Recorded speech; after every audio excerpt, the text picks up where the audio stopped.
Good morning. आज हम लोग एक छोटे से ब्रेक के बाद मिल रहे हैं। कल शायद आप लोग पढ़े होंगे लेक्चर 1 और लेक्चर 2।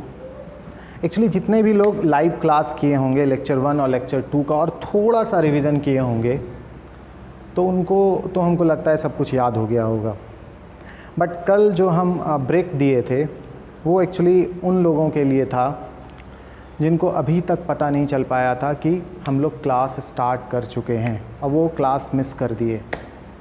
तो चलिए उनको भी थोड़ा टाइम मिल गया, वो पढ़े होंगे लेक्चर 1 को, फिर कुछ समय के बाद कुछ ब्रेक के बाद लेक्चर 2 को, और लेक्चर 1 और लेक्चर 2 को बहुत अच्छे से पढ़ने के बाद, याद कर लेने के बाद अब हम लोग आगे बढ़ते हैं लेक्चर 3 की तरफ। आज हम लोग सरफेस केमिस्ट्री में ही कहानी आगे बढ़ाएंगे। आज हम लोग सरफेस केमिस्ट्री में ही कुछ और सब टॉपिक पढ़ेंगे, लेकिन वो सब टॉपिक पढ़ने के पहले कुछ क्वेश्चन जो आप लोग के मन में था, जो आप मैसेज के थ्रू, फ़ोन के थ्रू हम तक पहुंचाए थे, फ़ोन से जिनसे हमारी बात हुई थी एक दो तो उनको तो आंसर मिल गया था। बट हम फिर भी चाहें कि जो क्वेश्चन आप लोग के माइंड में उठा था हम एक बार क्लास में सब लोग के सामने डिस्कस कर लेते हैं। क्या पता हो ऐसा क्वेश्चन कुछ और लोग के माइंड में हो लेकिन वो दबा के रख लिया हो, तो इसलिए हमको बेटर लगा कि हम ये क्वेश्चन क्लास में ही डिस्कस कर लेते हैं। अगर किन्हीं के मन में ऐसा क्वेश्चन होगा तो उनको भी आंसर मिल जाएगा। बट यार सारा क्वेश्चन जो है ना गधम वाला था, गधम।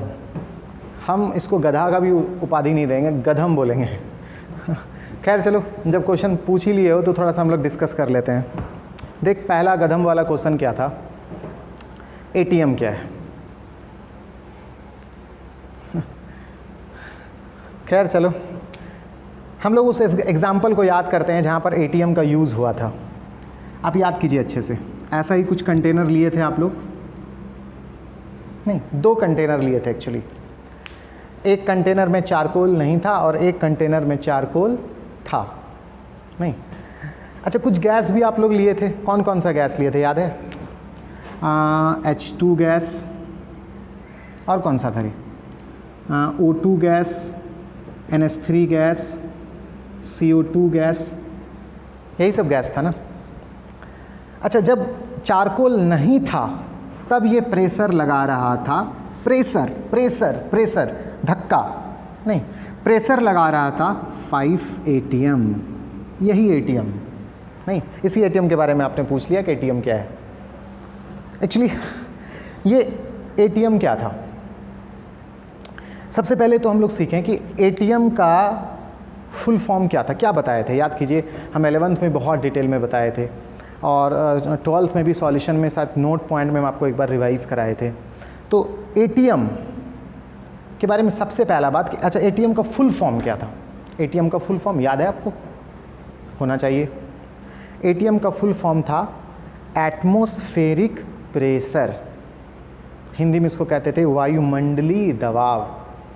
फिर से, एटीएम का फुल फॉर्म क्या था? Atmospheric pressure. हिंदी में हम लोग इसको क्या कहते थे? वायुमंडलीय दबाव। तो एटीएम का फुल फॉर्म हुआ एटमॉस्फेरिक प्रेशर। एटमॉस्फेरिक प्रेशर, वायुमंडलीय दबाव। एक्चुअली एटीएम क्या था रे? प्रेशर जो हम लोग लगाते हैं, दबाव जो लगाते हैं, उसी का क्या था? एक मात्रक था, एक यूनिट था। जैसे लंबाई का, लेंथ का आप लोग क्या क्या मात्रक लेते हो? बहुत सारा मात्रक आप लोग यूज़ करते हो। मीटर यूज़ करते हो, सेंटीमीटर यूज़ करते हो, किलोमीटर यूज़ करते हो, नैनोमीटर यूज़ करते हो, एंगस्ट्रॉम यूज़ करते हो, पिकोमीटर यूज़ करते हो। बहुत सारा यूनिट हम आपको बताए थे, याद कीजिए। अगर हम उसी तरह से मास का यूनिट लें तो मास किसमें आप मापते हो? मास का यूनिट क्या क्या है? ग्राम, किलोग्राम, नहीं, टाइम, समय। टाइम का क्या क्या यूनिट है बताइए? क्या क्या? तो सेकंड, मिनट, आवर, नहीं, day, week, month, year, century का आप लोग शताब्दी कहते हो हिंदी में। तो ये सब टाइम का मात्रक है। तो जिस तरह से टाइम का आप लोग मात्रक जानते हो, एनर्जी का जूल, कैलोरी, नहीं, मास का आप लोग मात्रक जानते हो, लेंथ का आप लोग मात्रक जानते हो, ठीक उसी तरह से एटीएम प्रेशर का एक मात्रक है।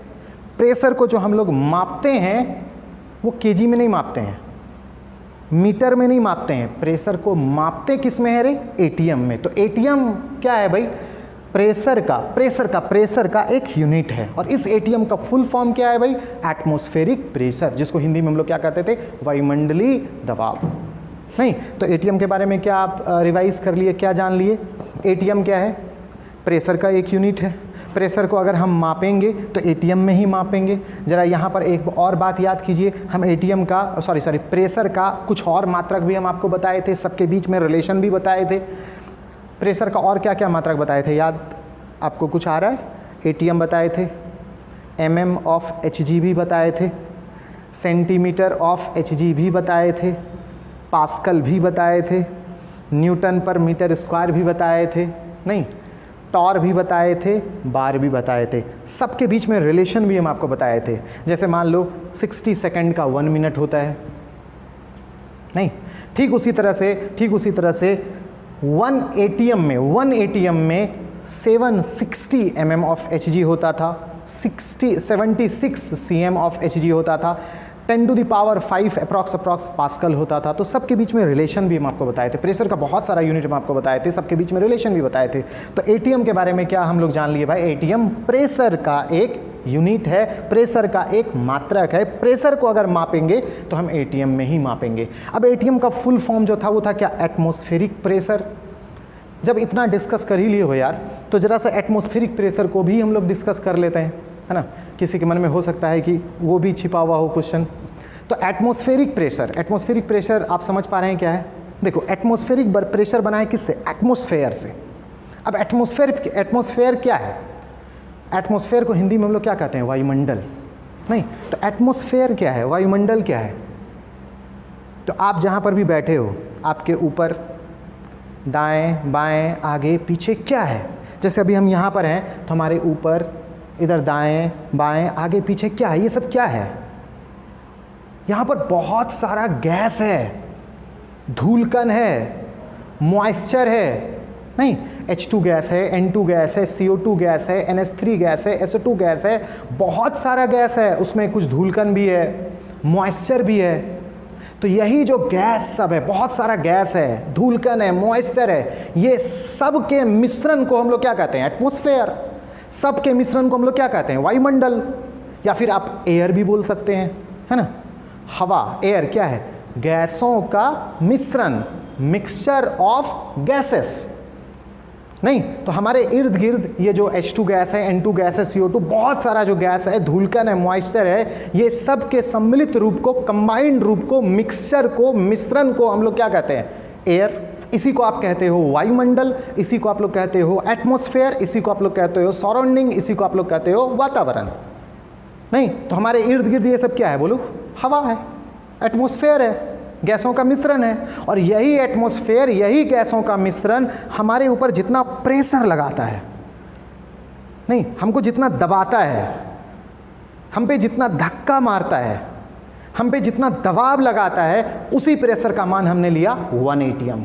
जितना भी प्रेशर ये वायुमंडल हमारे ऊपर लगाता है, एटमॉस्फेयर हमारे ऊपर लगाता है, गैसों का मिश्रण हमारे ऊपर लगाता है, एयर हमारे ऊपर लगाता है, उसी प्रेशर को हमने क्या कहा? 1 एटीएम। अब कहीं पर जितना ये प्रेशर लगा रहा है उसको तो तूने 1 एटीएम कहा, हाँ? और कहीं पर जो प्रेशर लग रहा है ना, ये जितना भी प्रेशर लगा रहा है, मीन्स 1 एटीएम जो लगा रहा है, उससे 5 गुना ज़्यादा वो लगा रहा है। अगर वो 5 गुना ज़्यादा लगा रहा है और इसको आपने 1 एटीएम कहा, तो उसको आप क्या खोलोगे? 5 एटीएम। अगर कहीं पर प्रेशर जो लग रहा है, वो प्रेशर जो प्रेशर यहाँ पर लग रहा है, जो ये एयर सब, जो वायुमंडल सब जो हम लोग हमारे ऊपर प्रेशर लगा रहा है 1 एटीएम का, अगर उससे 3 गुना ज़्यादा प्रेशर कहीं पर कोई लगा रहा है, तो उसको आप क्या बोलोगे? 3 एटीएम। अच्छा कहीं पर प्रेशर लग रहा है, हाँ, लेकिन हाँ इसके प्रेशर का हाफ है। एटमॉस्फेयर जितना हमारे ऊपर प्रेशर लगा रहा है उसका हाफ है, तो आप उसको कितना बोलोगे? Half ATM. नहीं समझ में आया कुछ? तो एटीएम क्या है भाई? प्रेशर का एक यूनिट है। इसका फुल फॉर्म क्या हुआ? एटमॉस्फेरिक प्रेशर, हिंदी में क्या बोलोगे, वायुमंडलीय दबाव। और 1 atm हमने किसको माना, 1 atm हमने किसको बनाया, तो भाई हमारे ऊपर ये जो बहुत सारा गैस है, धूलकन है, मॉइस्चर है, ये सब के गैसों के मिश्रण को ही हम लोग एटमॉस्फेयर, एयर, सराउंडिंग, वातावरण हम लोग कहते हैं, नहीं। और यही एटमॉस्फेयर, यही सराउंडिंग हमारे ऊपर जितना प्रेशर लगाया, जितना हमको दबाया, उसी प्रेशर का मान हम लोगों ने कितना ले लिया, 1 atm। अब कुछ क्लियर हुआ आपको कि ये एटीएम क्या है, एटीएम क्या है बोलो, प्रेशर का एक यूनिट है। और भी बहुत सारा बात हम आपको इसके बारे में बता दिए। चलिए अब इसके आगे बढ़ते हैं आगे। नेक्स्ट जो आपका क्वेश्चन था वो ये था कि सर हम लोग यहाँ पर जब चारकोल लिए थे,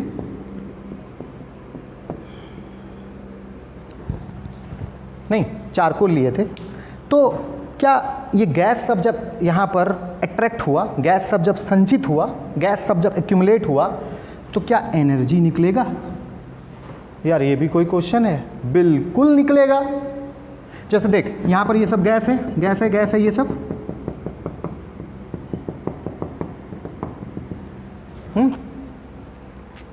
अच्छा ये सब गैस है, तो ये सब गैस और चारकोल के बीच में क्या लगा था, अट्रैक्शन। बट यार ये अट्रैक्शन उतना ज़बरदस्त नहीं होगा जैसा चार्ज के बीच में अट्रैक्शन लगता है, जैसा कि दो चुंबक के बीच में, मैग्नेट के बीच में ज़बरदस्त अट्रैक्शन लगता है, वैसा अट्रैक्शन तो नहीं होगा। लेकिन हाँ हल्का फुल्का जो भी अट्रैक्शन हुआ, तो उस अट्रैक्शन की वजह से जो नज़दीक वाला गैस था, नहीं ये कुछ गैस, पूरा तो नहीं लेकिन कुछ गैस सरफेस पर संचित हो गया, नहीं सरफेस पर आ गया। तो यार सरफेस थोड़ा सा ही आया, कुछ गैस ही आया, लेकिन सरफेस पर आया तो, सरफेस पर अट्रैक्ट हुआ तो, सरफेस पर आकर्षित हुआ तो, सरफेस पर संचित हुआ तो।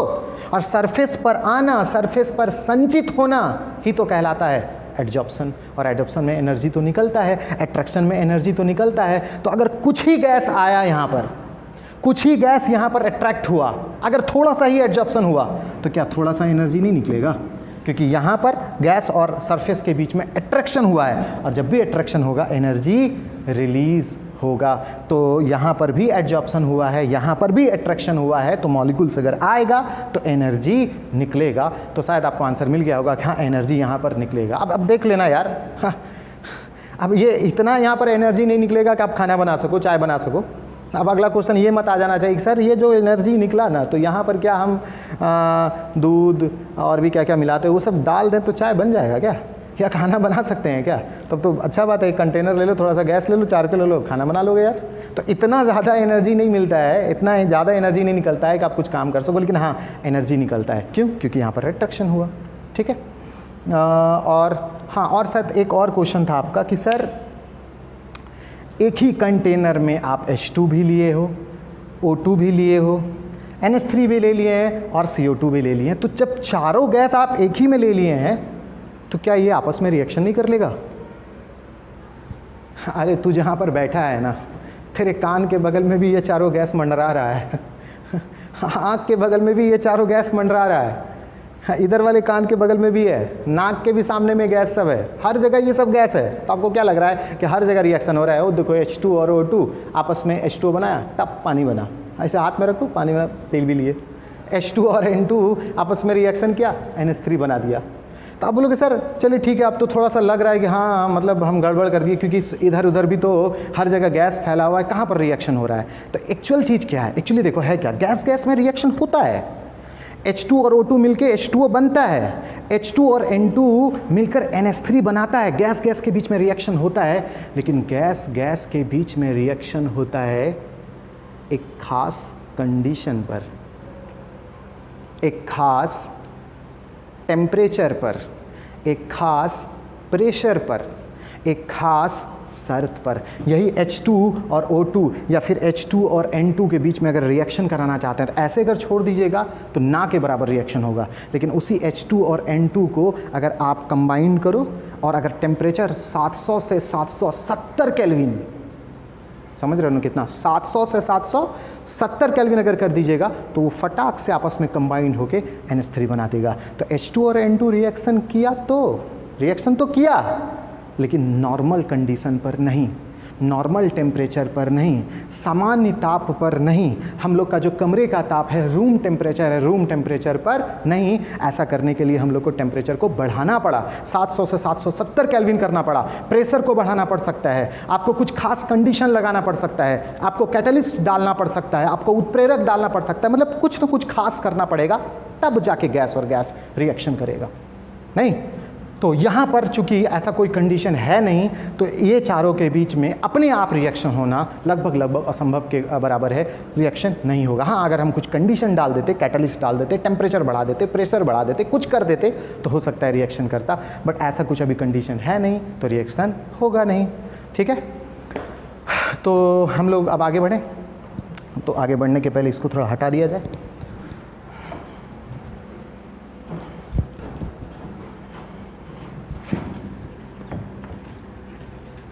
चलो अब हम लोग आगे बढ़ते हैं। चलो तो अब हम लोग इस चैप्टर में आगे बढ़ते हैं, है ना। इस चैप्टर में अब हम लोग नेक्स्ट टॉपिक पढ़ते हैं, और नेक्स्ट टॉपिक का नाम है एब्जॉर्प्शन। हेडिंग दे दें हम लोग,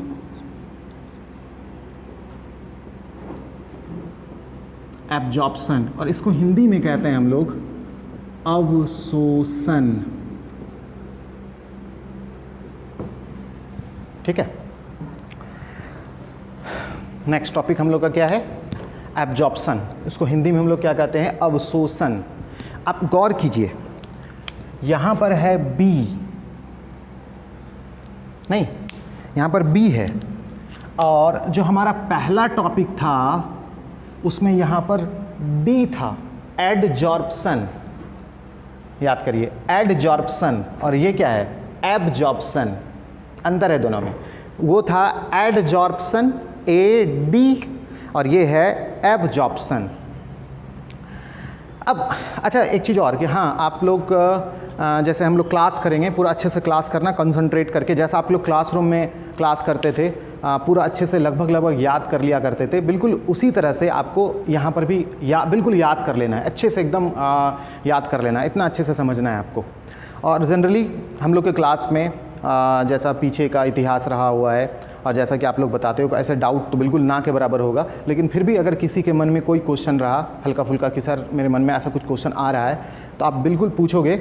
जैसे क्लास ख़त्म होगा, 12 में क्लास ख़त्म हो जाए या 12:15 में क्लास ख़त्म हो जाए, तो जैसे सपोज़ कीजिए कि 12:15 में क्लास ख़त्म होगी, हाँ, तो आप 12:15 से लेके 12:30, 12:40, है ना, उस समय आप हमको फ़ोन कर सकते हो। वो नंबर जो हम आपको चैनल में दिए हैं, उस नंबर पे आप फ़ोन कर लो, 15 से 20 मिनट में आपको, और जो है 12 जैसे क्लास ख़त्म हुआ वैसे उसके बाद जो है बीच में क्लास को डिस्टर्ब नहीं करना है, तो 12:15 से 12:30 या 12:40 के बीच में आप कोई भी हल्का फुल्का जो भी क्वेश्चन आपके मन में आ रहा है, तो आप आराम से उससे पूछ सकते हो। ओके, अब चलो इसको हम हटा दें थोड़ा।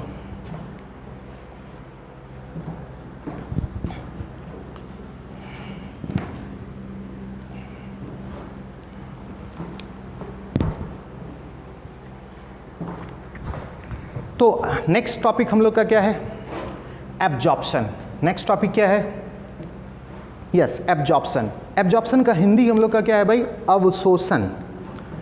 अंतर शुरू, एडजॉर्प्शन जो कि हम लोग पिछले क्लासेस में पढ़े हैं, और आज जो हम लोग पढ़ने वाले हैं वो दोनों अलग है।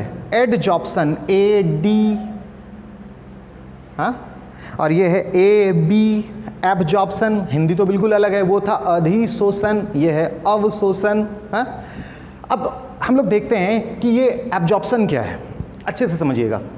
एब्जॉर्प्शन के बारे में सबसे पहला बात माइंड में डालो, सबसे पहली बात कि एब्जॉर्प्शन भी एक प्रोसेस है। जिस तरह से दौड़ना हमारा प्रोसेस था, खाना एक प्रोसेस था, थप्पड़ मारना एक प्रोसेस था, एडजॉर्प्शन भी एक प्रोसेस था, ठीक उसी तरह से एब्जॉर्प्शन भी, अवशोषण भी एक प्रोसेस है। क्लियर हुआ? तो अब एब्जॉर्प्शन के बारे में हम लोग क्या बोले भाई, ये भी एक कुछ प्रोसेस है। अब इस प्रोसेस में होता क्या है समझिएगा। एडजॉर्प्शन में, पहले वाले में एडजॉर्प्शन में क्या हो रहा था कि एक सब्सटेंस का पार्टिकल, है ना, एक सब्सटेंस का पार्टिकल किसी दूसरे सब्सटेंस के सरफेस पे जा रहा था, सिर्फ सरफेस पे, याद रखिएगा, सिर्फ सरफेस पे जा रहा था, ठीक है। अब थोड़ा ध्यान दीजिएगा इधर, जैसे मान लेते हैं ये हमारा एक सब्सटेंस है।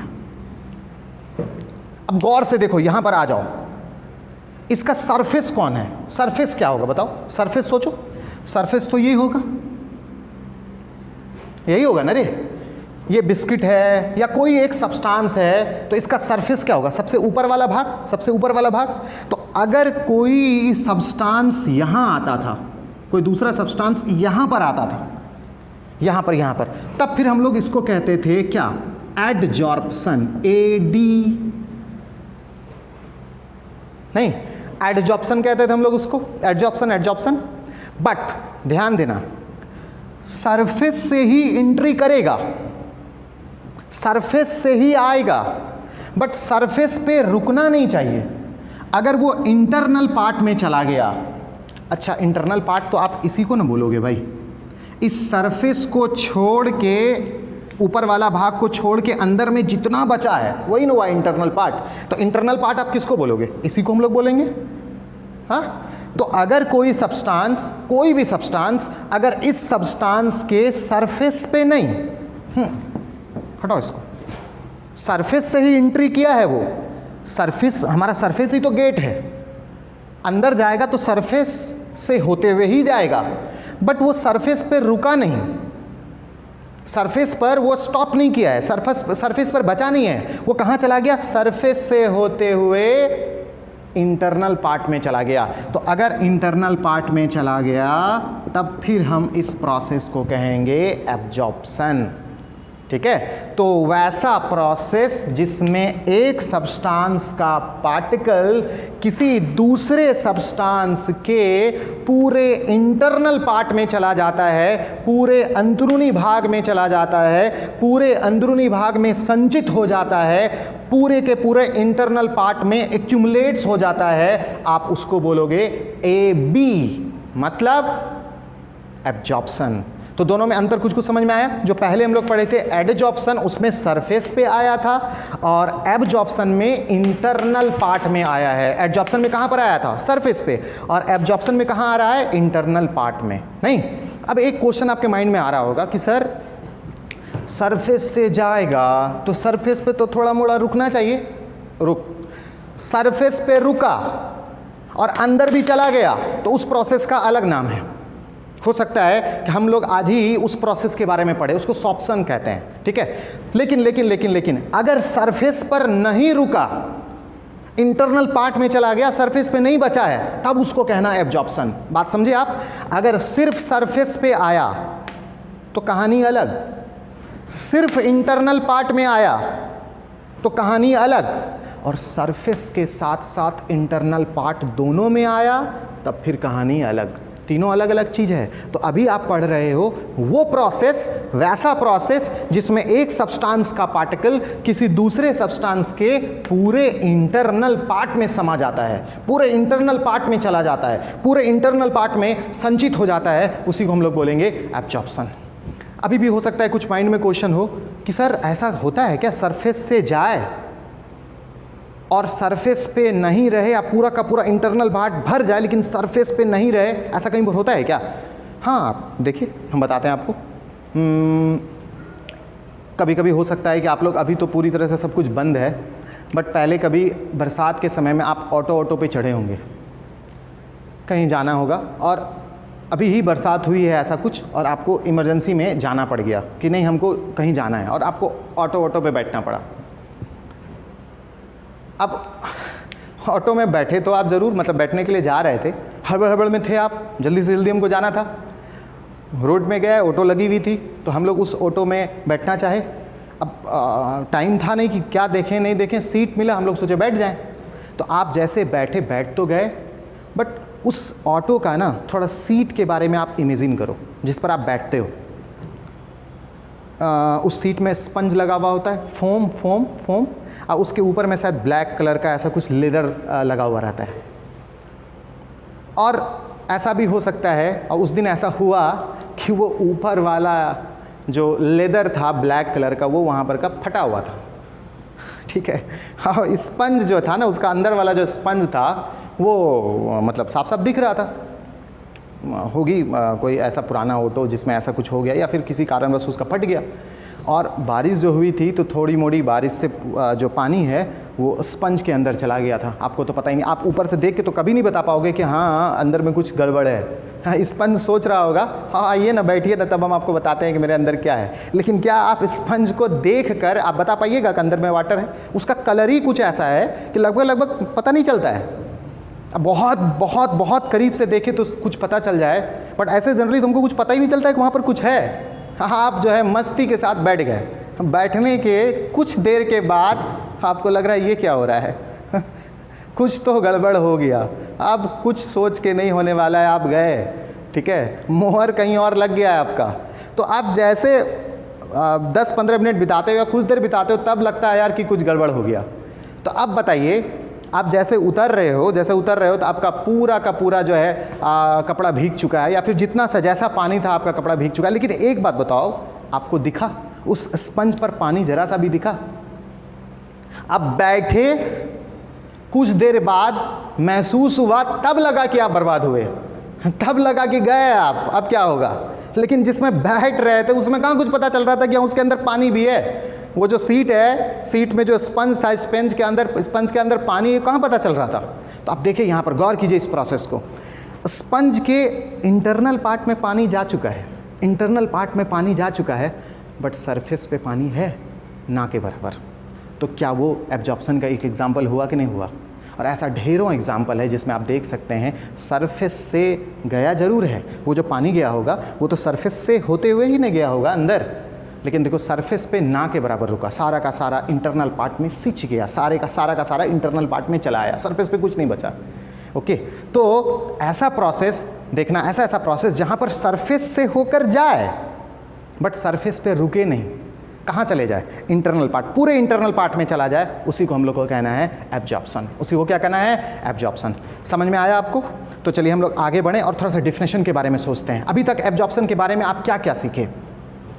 एब्जॉर्प्शन सबसे पहली बात तो एक प्रोसेस है, और इस प्रोसेस में एक सब्सटेंस का जो पार्टिकल होता है किसी दूसरे सब्सटेंस के सरफेस पे जाएगा या फिर उसके इंटरनल पार्ट में, सरफेस पर जाएगा या इंटरनल पार्ट में, कहाँ जाएगा?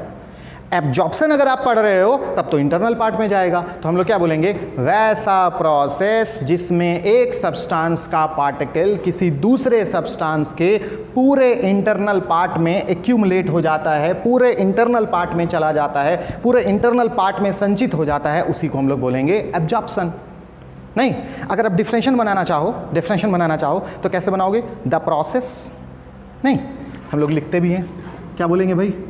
The process, okay, in which the process in which, ऐसा प्रोसेस जिसमें क्या होता है? एक पार्टिकल का एक सब्सटेंस का पार्टिकल किसी दूसरे सब्सटेंस के कहाँ पर? सरफेस पे या पूरे इंटरनल पार्ट में? पूरे इंटरनल पार्ट में, तो उसी चीज को हम लोग बोल रहे हैं the process in which particles of one substance accumulates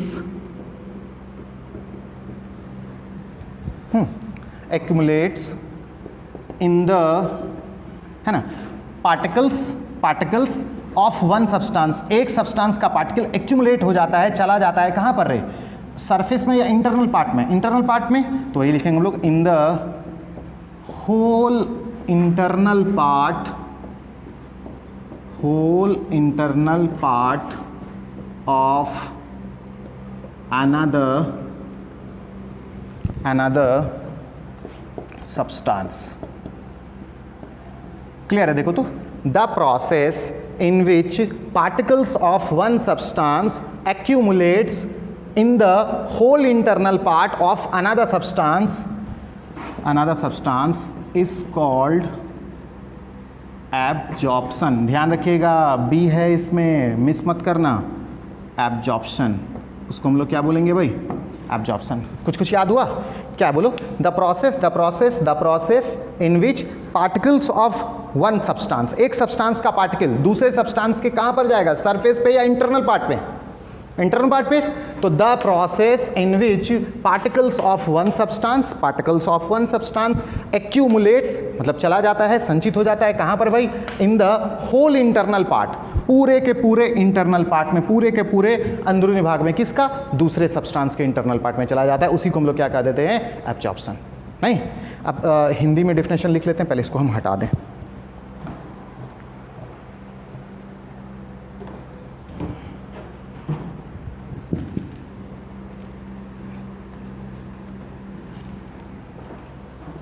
क्या बोलोगे? बोलो। सबसे पहले तो हम लोग बोलेंगे वह प्रोसेस जिसमें, ठीक है, जिसमें एक सब्सटेंस के कण, आप पदार्थ भी ले लेना जो आपकी मर्जी है ना। वह प्रोसेस जिसमें एक सब्सटेंस के कण किसी दूसरे सब्सटेंस के, है ना, किसी दूसरे सब्सटेंस के पूरे इंटरनल पार्ट ही लिख देते हैं हम लोग, या क्या लिखोगे आप लोग? अंदरूनी भाग जो लिखना है, पूरे इंटरनल पार्ट, पूरे इंटरनल पार्ट में संचित हो जाते हैं, उसे एब्जॉर्प्शन, या फिर हिंदी में आप अवशोषण भी कह सकते हो, उसे एब्जॉर्प्शन कहते हैं। हिंदी में बिल्कुल क्लियर है। वह प्रोसेस, वैसा प्रोसेस जिसमें एक सब्सटेंस के कण किसी दूसरे पदार्थ के पूरे इंटरनल पार्ट में संचित हो जाते हैं, उसे एब्जॉर्प्शन कहते हैं। हिंदी और इंग्लिश दोनों में हो गया, समझ में आया? आपको याद भी कर लेना है, अगर लिख पाए तो बहुत अच्छी बात है, नहीं तो आप उसका स्क्रीनशॉट ले लो।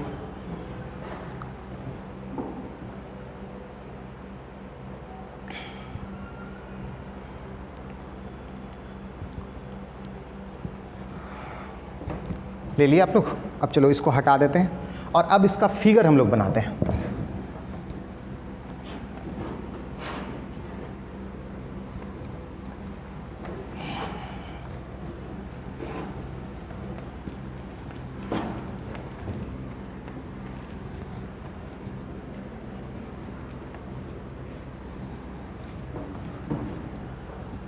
देखो अच्छे से,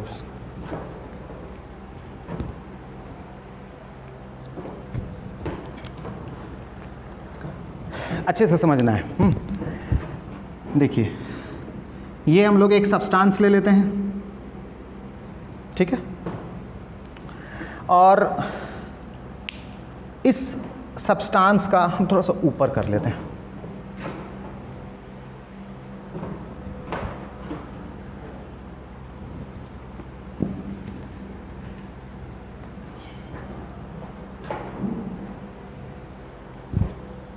देखो,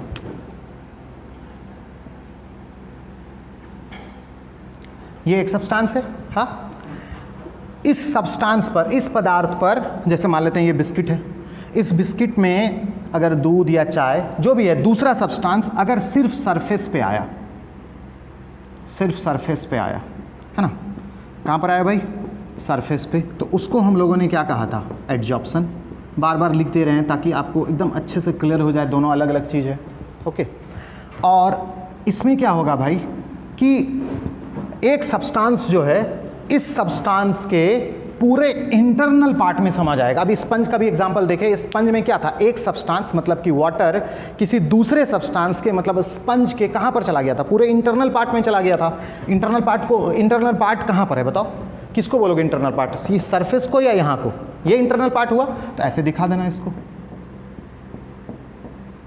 देखो, इस फिगर से बिल्कुल क्लियर हो रहा है, पूरी तरह से क्लियर हो रहा है कि इस प्रोसेस में हुआ क्या, एक सब्सटेंस का पार्टिकल किसी दूसरे सब्सटेंस के पूरे इंटरनल पार्ट में चला गया है। और अगर पूरे इंटरनल पार्ट में चला गया तब फिर आप इसको कहिएगा एब्जॉर्प्शन।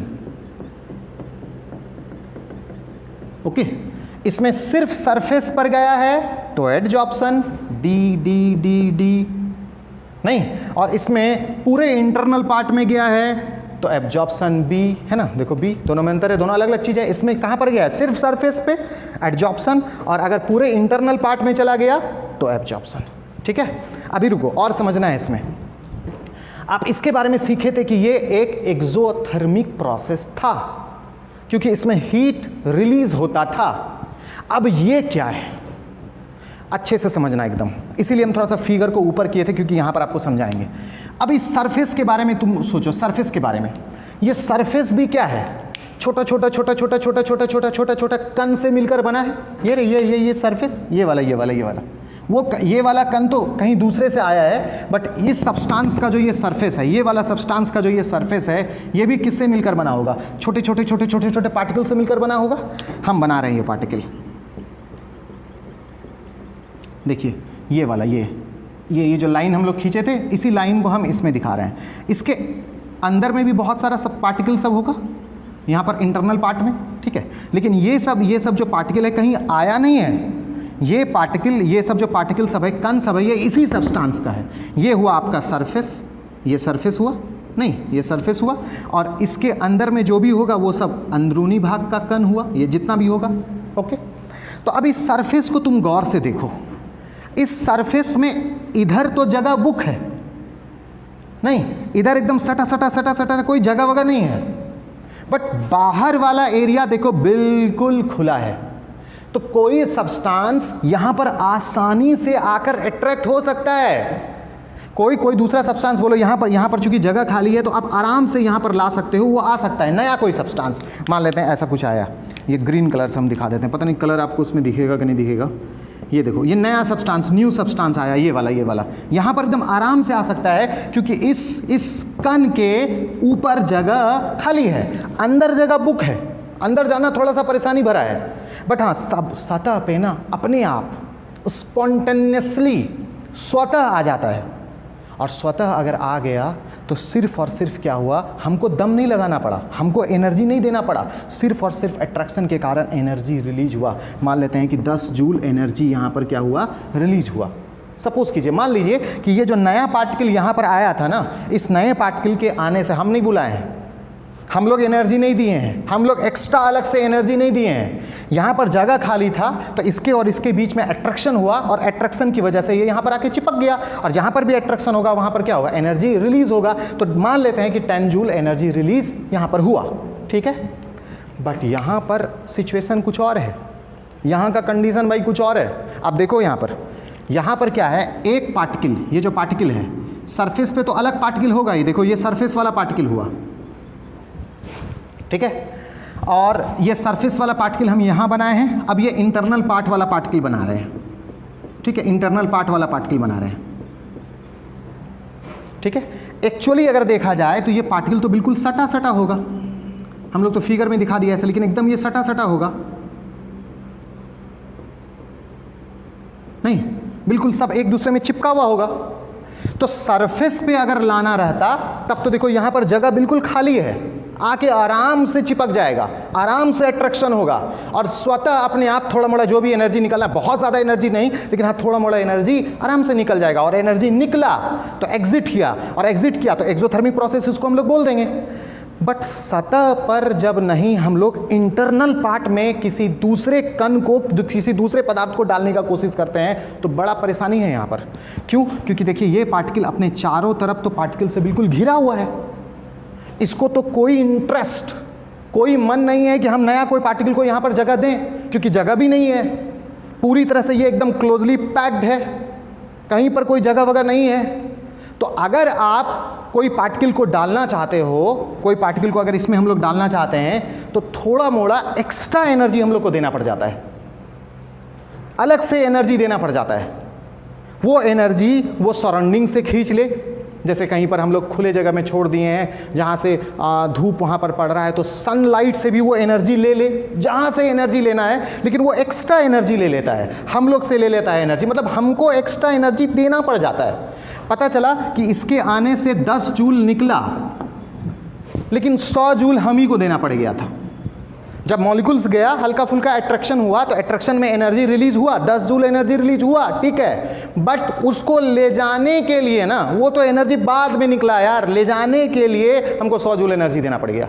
तो अब तुम बताओ इस प्रोसेस में चूंकि आप इंटरनल पार्ट में डालना चाह रहे हो, है ना, इंटरनल पार्ट में, और इंटरनल पार्ट में कोई जगह है नहीं, और जगह नहीं है तो हम जबरदस्ती किसी दूसरे सब्सटेंस के पार्टिकल को, किसी दूसरे सब्सटेंस के कण को इसमें डालने का कोशिश कर रहे हैं, और जब डालने का कोशिश किए तो स्वतः नहीं गया। अगर स्वतः जाता ना, तब तो हम लोग एनर्जी नहीं लगाते, और जब हम एनर्जी नहीं लगाते तो सिर्फ और सिर्फ एनर्जी क्या होता, निकलता, सिर्फ और सिर्फ एनर्जी निकलता।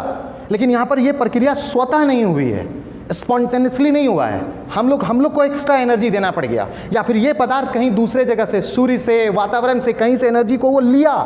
मतलब यहाँ पर जो है ना, वो एनर्जी ले रहा है 100 जूल, मान लेते हैं, सपोज करते हैं 100 जूल, वो 100 जूल एनर्जी लिया, वो 10 जूल वो छोड़ा है। तो अब नेट बताओ, दोनों को अगर आप जोड़ोगे तो 100 जूल वो लिया है या फिर हम दिए हैं, और 10 जूल वो निकाला है। 100 जूल वो लिया, 100 जूल एनर्जी गया, 10 जूल वो निकाला है, ठीक है।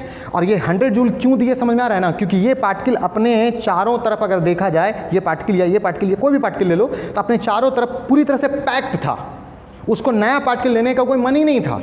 हम लोग ज़बरदस्ती डाले हैं, हम लोग अपना एक्स्ट्रा दम लगा के नए सब्सटेंस को उसमें डाले हैं। या फिर अगर हम लोग दम नहीं लगाए तो ये सब्सटेंस सराउंडिंग से एनर्जी लिया, सूर्य प्रकाश से एनर्जी लिया, कहीं से एनर्जी लिया, लेकिन एनर्जी लेकर नए पार्टिकल को अपने अंदर समाया है, संचित किया है। और ऐसा इस खेल में हम क्या देख पा रहे हैं कि हम लोग को देना पड़ा यार 100 जूल और निकला है 10 जूल। तो अगर नेट देखा जाए तो 90 जूल एनर्जी तो हमको देना ही न पड़ गया। और हम लोग एक्सपेरिमेंट से कई बार एक्सपेरिमेंट करके ये देख चुके हैं कि हर बार निकलने वाला एनर्जी देने वाले एनर्जी से कम होता है, वो एनर्जी हमेशा कम होता है। मतलब नेट हमेशा हमको देना पड़ जाता है, नेट हमेशा ये सब्सटेंस एनर्जी ले लेता है। और आपको अच्छे से पता है, जिस प्रोसेस में एनर्जी गेन होता हो, जिस प्रोसेस में एनर्जी को वो एब्जॉर्ब करता हो, जिस प्रोसेस में एनर्जी वो लेता हो, जिस प्रोसेस में एनर्जी को वो अपने अंदर संचित करता हो, उस प्रोसेस को कहते हैं एंडोथर्मिक। नहीं तो हमारे माइंड में हो सकता है ऐसा ख्याल आए कि हाँ ये भी एक्सोथर्मिक है क्या, तो पूरा रीज़न आप लोग को समझ में आ गया कि यहाँ पर भी अट्रैक्शन हुआ था, लेकिन वो अट्रैक्शन स्वतः नहीं हुआ था, हम लोग एक्स्ट्रा डाले थे। तो यहाँ पर भी हल्का फुल्का अट्रैक्शन के कारण एनर्जी निकला, लेकिन उससे कहीं ज़्यादा एनर्जी हमको देना पड़ गया, और देना पड़ गया ज़्यादा, निकला कम। जब दोनों का नेट हम निकालते हैं, टोटल निकालते हैं, तो पता चला हमको बहुत ज़्यादा एनर्जी देना पड़ गया। और जिस प्रोसेस में एनर्जी देना पड़ जाए उसको हम लोग क्या कहते हैं, एंडोथर्मिक प्रोसेस। तो ये जो एब्जॉर्प्शन है ना, ये एंडोथर्मिक प्रोसेस होगा। एब्जॉर्प्शन क्या होगा, एंडोथर्मिक प्रोसेस होगा, याद रखिएगा, एब्जॉर्प्शन एंडोथर्मिक प्रोसेस होगा। तो आप डिफिनेशन तो लिख चुके हो, डिफिनेशन के बाद पहले आप एरो पॉइंट लिखोगे, और एरो पॉइंट में हम लोग क्या लिखेंगे भाई, एब्जॉर्प्शन इज एन, कौन सा बोल, endothermic process, endothermic process, absorption is an endothermic process, ठीक है। चलो हिंदी में लिख लेंगे हम लोग, हिंदी में क्या लिखेंगे बोल, एब्जॉर्प्शन एक उष्माशोषी, हिंदी में हम लोग कहते हैं, इंग्लिश में क्या बोलिएगा, एंडोथर्मिक प्रोसेस, है ना। एब्जॉर्प्शन एक एंडोथर्मिक प्रोसेस है, ठीक है, समझ में आ गया। तो एब्जॉर्प्शन के बारे में हम लोग अभी 2 तगड़ा पॉइंट सीख लिए। सबसे पहले तो उसका डेफिनेशन क्या था भाई, एक सब्सटेंस का पार्टिकल, वह प्रोसेस, एब्जॉर्प्शन क्या था, एक प्रोसेस था, तो वह प्रोसेस जिसमें एक सब्सटेंस का पार्टिकल किसी दूसरे सब्सटेंस के पूरे इंटरनल पार्ट में चला जाता है, उसको हम लोग बोलेंगे एब्जॉर्प्शन। और एब्जॉर्प्शन क्या था भाई, एक एंडोथर्मिक प्रोसेस। एब्जॉर्प्शन क्या है, एक एंडोथर्मिक प्रोसेस। और कैसे एंडोथर्मिक प्रोसेस हुआ, यहाँ पर हम लोग पूरा अच्छे तरीके से समझ लिए, ओके। तो आप लोग एक काम करो, इसको तो नहीं बनाना है आपको, ये वाला, ये चाहे तो बना सकते हैं ये, क्योंकि आपको क्लियर होगा माइंड में ना, क्लियर होगा कि अच्छा अच्छा अच्छा सरफेस पे आया तो ए डी, और अगर इंटरनल पार्ट में आया तो ए बी, सरफेस में आया तो एडजॉर्प्शन, और अगर इंटरनल पार्ट में आया तो एब्जॉर्प्शन। पूरी तरह से माइंड में ना साफ साफ एकदम एडजस्ट होता जाएगा। तो थोड़ा सा तो बनाने में टाइम लगेगा, तो आप इसको भी बना लोगे अपने नोट्स में। ओके, स्क्रीनशॉट ले लो इसका।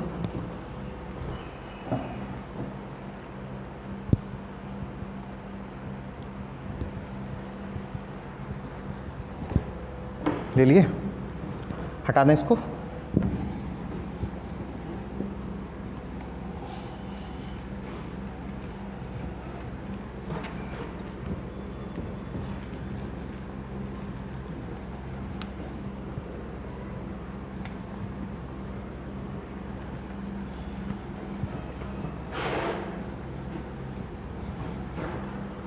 इसको रखते हैं।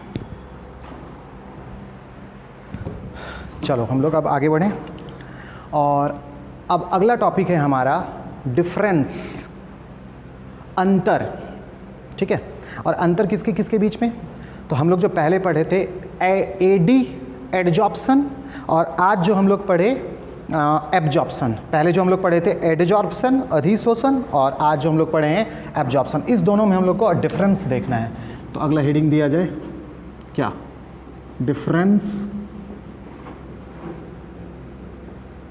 बिटवीन, है ना, डिफरेंस बिटवीन ए डी, है ना, adsorption and absorption.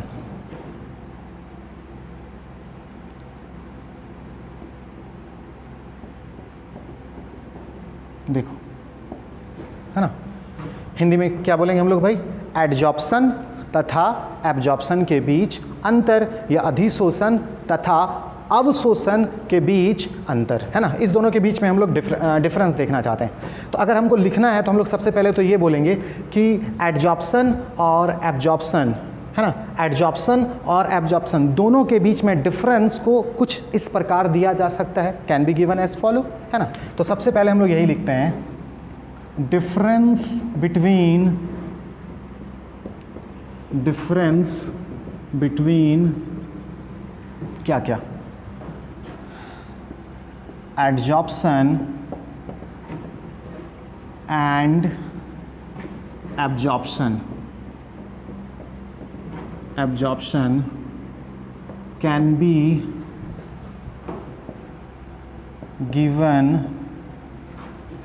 given as follow. Okay, difference between adsorption and absorption can be given as follow. Hindi में क्या बोलोगे? बोलो तो। एडजॉर्प्शन तथा एब्जॉर्प्शन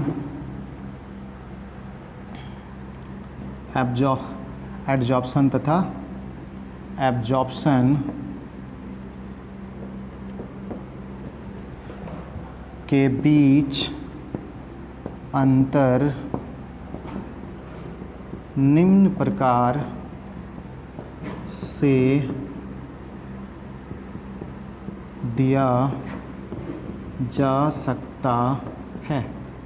सबसे पहले तो हम लोग यही लिखेंगे, है ना, एडजॉर्प्शन तथा एब्जॉर्प्शन के बीच अंतर निम्न प्रकार से दिया जा सकता है। Difference between adsorption and absorption can be given as follow. आप इसका स्क्रीनशॉट ले लो।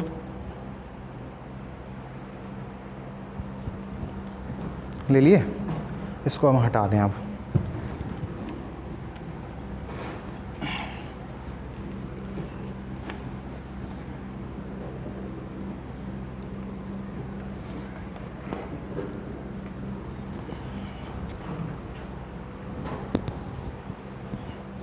देखो, अब इसके बाद आपको क्या करना है भाई?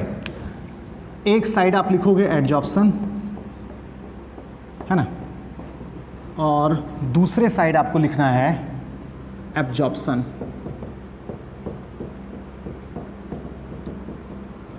कोई प्रॉब्लम तो नहीं? एडजॉर्प्शन एडी और उधर हम लोग लिख दिए एब्जॉर्प्शन। सबसे पहला डिफरेंस जो आप बनाओगे वो बनाओगे इस दोनों का डेफिनेशन। सबसे पहले ओके, तो सबसे पहले आपको इसका ना डेफिनेशन लिखना है। ओके, शॉर्ट में लिख दिए डेफिनेशन, आपको याद रहेगा। और ये करना है आपको क्योंकि एडजॉर्प्शन का डेफिनेशन हम लोग फर्स्ट क्लास में सीखे थे और एब्जॉर्प्शन आज आप लोग सीखे। ओके, तो इस दोनों का डेफिनेशन आपको लिखना है, ठीक है। तो आप जो 3 4 5 लाइन आप देख लो कितना लाइन उसमें लगा था, इतना लाइन छोड़ दो। छोड़ने के बाद, ये लाइन छोड़ने के बाद इसका फिगर ज़रूर बना देना। इसका फिगर हम थोड़ा छोटा बनाए हैं, आप वहाँ पर बड़ा बनाओगे जैसा नॉर्मल साइज होता है। और अब एडजॉर्प्शन में क्या होगा, एक सब्सटेंस एडजॉर्प्शन में एक सब्सटेंस का पार्टिकल दूसरे सब्सटेंस के कहाँ पर आता है, सरफेस पर आता है। नहीं तो ऐसे हम लोग दिखा देंगे, देखिए सरफेस पे आया है, इस सब्सटेंस के सिर्फ और सिर्फ सरफेस पे आया है। और एब्जॉर्प्शन में भी हम लोग उसी तरह से डेफिनेशन लिखेंगे एब्जॉर्प्शन का, और हम लोग फिगर बना देंगे। अब फिगर में आप क्या दिखाइएगा, एक सब्सटेंस के पार्टिकल को इस सब्सटेंस के आप कहाँ पर दिखाइएगा, बाहर में दिखाइएगा या इंटरनल पार्ट में दिखाएंगे। तो इंटरनल पार्ट में हम लोग दिखाएंगे, फिगर भी हम लोग बना चुके हैं वहाँ पर। चलिए, तो इस एडजॉर्प्शन और एब्जॉर्प्शन के बीच में पहला डिफरेंस हम लोग को पता चल गया। वो क्या था भाई, डेफिनेशन। और डेफिनेशन क्या था, ये एक ऐसा प्रोसेस है जिसमें एक सब्सटेंस का पार्टिकल किसी दूसरे सब्सटेंस के सिर्फ और सिर्फ सतह पर जाता है, सरफेस पे जाता है। और इसमें क्या होता है, एक सब्सटेंस का पार्टिकल किसी दूसरे सब्सटेंस के पूरे इंटरनल पार्ट में समा जाता है, उसको हम लोग कहते हैं एब्जॉर्प्शन। तो पहला डिफरेंस तो हो गया। दूसरा डिफरेंस देखिए, यहाँ से आपको लिखना है अच्छे से, और ये भी आप जानते हो, दूसरा नंबर भी आप बता सकते हो। देखो कौन सा, आप बताओ एडजॉर्प्शन और एब्जॉर्प्शन में कौन एक्सो था, कौन एंडो था, क्या था, याद रहा आपको? एडजॉर्प्शन आप पहले पढ़े थे, एब्जॉर्प्शन आज पढ़े हो। सोचो कौन एक्सोथर्मिक था और कौन एंडोथर्मिक था, याद आया? एडजॉर्प्शन एक्सोथर्मिक प्रोसेस था, एब्जॉर्प्शन एंडोथर्मिक प्रोसेस था। तो सेकंड डिफरेंस हम लोग यही लिखेंगे। क्या लिखेंगे भाई? एडजॉर्प्शन, है ना, एडजॉर्प्शन इज एन क्या, एक्सोथर्मिक प्रोसेस। कोई problem? Adsorption is an exothermic process. अगर हिंदी में बोलना है तो एडजॉर्प्शन एक एक्सोथर्मिक प्रोसेस है। नहीं, एडजॉर्प्शन एक एक्सोथर्मिक प्रोसेस है। और इसमें बता दे ये कौन सा प्रोसेस था, ये एक्सोथर्मिक प्रोसेस था या एंडोथर्मिक प्रोसेस था? एंडो। तो क्या लिखोगे बोलो? एब्जॉर्प्शन इज एन, है ना, absorption is an endothermic process. ठीक है, absorption is an endothermic process. Hindi में हम लोग क्या लिखेंगे बोलो? एब्जॉर्प्शन एक एंडोथर्मिक प्रोसेस है। ठीक है, एब्जॉर्प्शन एक एंडोथर्मिक प्रोसेस है। दो डिफरेंस हमको पता चल गया। पहला डिफरेंस तो हम लोग को बनाना है इसका डेफिनेशन फिगर के साथ, फिगर जरूर दिखाइएगा आप। और सेकंड जो दोनों में अंतर हुआ वो ये हुआ कि एडजॉर्प्शन हमारा एक्सोथर्मिक प्रोसेस होता है और एब्जॉर्प्शन हमारा एंडोथर्मिक प्रोसेस होता है। एडजॉर्प्शन हमारा एक्सोथर्मिक प्रोसेस होता है और एब्जॉर्प्शन हमारा एंडोथर्मिक प्रोसेस होता है। ठीक है, अब चलिए आगे बढ़ते हैं हम लोग। थर्ड डिफरेंस, जरा बता कि ये एडजॉर्प्शन जो हुआ है ना, कहाँ पर हुआ है, सरफेस पे या इंटरनल पार्ट पे? सरफेस पे। तो एडजॉर्प्शन जो होता है, एडजॉर्प्शन जो हुआ है कहाँ पर होता है? इस सब्सटेंस के हर जगह पर हुआ है या सरफेस पर? सरफेस पर। तो एडजॉर्प्शन चूंकि सरफेस पर हुआ है, इसीलिए हम लोग कहते हैं कि एडजॉर्प्शन एक सरफेस फिनोमिना है। एडजॉर्प्शन एक सतह पर होने वाली एक घटना है। एडजॉर्प्शन के बारे में हम लोग क्या बोलेंगे? एडजॉर्प्शन क्या है? एक सरफेस फिनोमिना है, सतह पर होने वाली एक घटना है। अब इसके बारे में जरा सोचना है, रुकना थोड़ा सा। हम लोग बोल सकते हैं इंटरनल पार्ट में होने वाली एक घटना है, ये भी बोल सकते हैं, बट उससे अच्छा वर्ड हम लोग यहाँ पर देंगे। वो क्या कि देखो, सतह जो होता है वो तो बहुत कम होगा ना। आप कोई सब्जी, एप्पल, किसी को इमेजिन करो।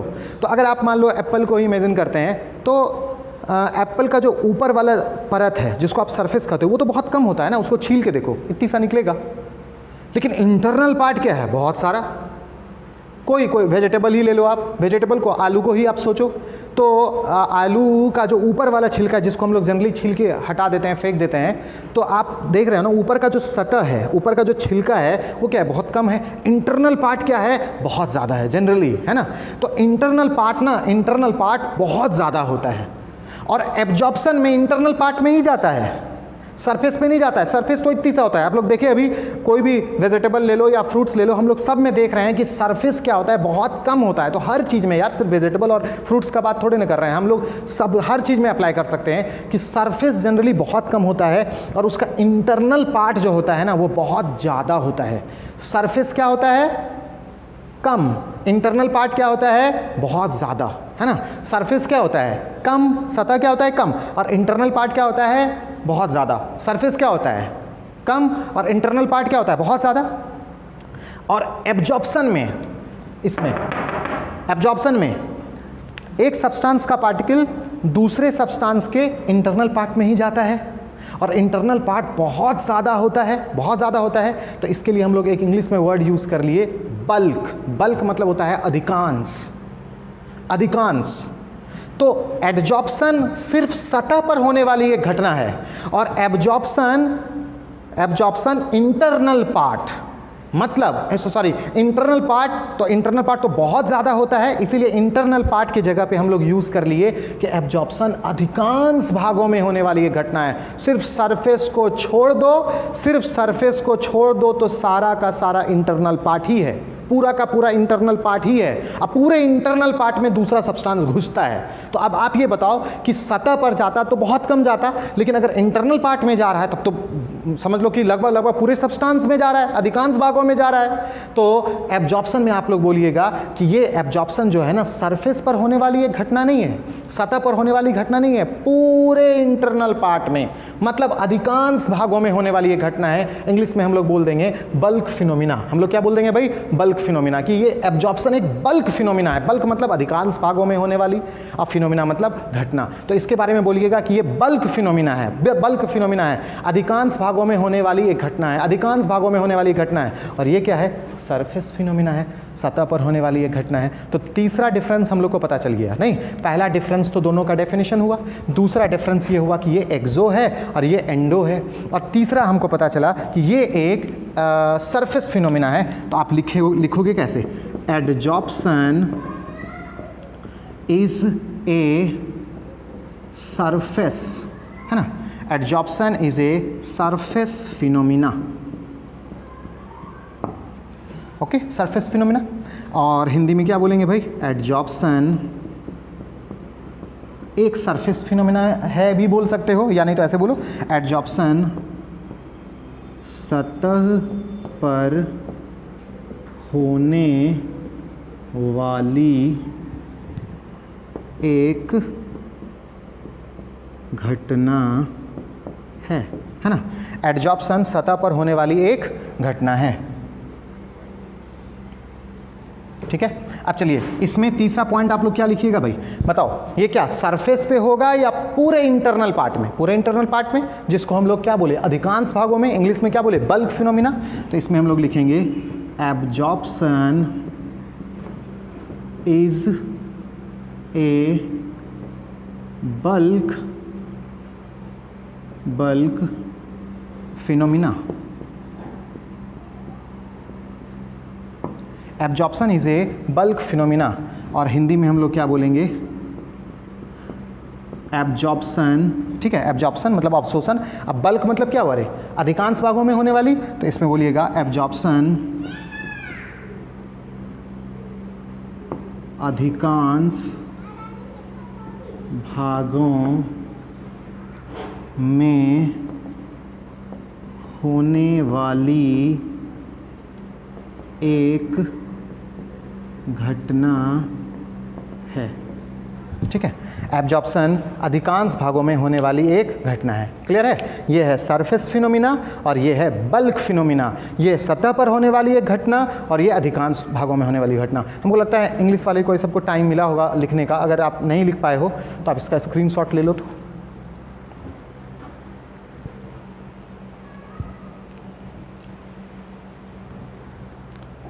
ले लिए? चलो इसको हटा दें।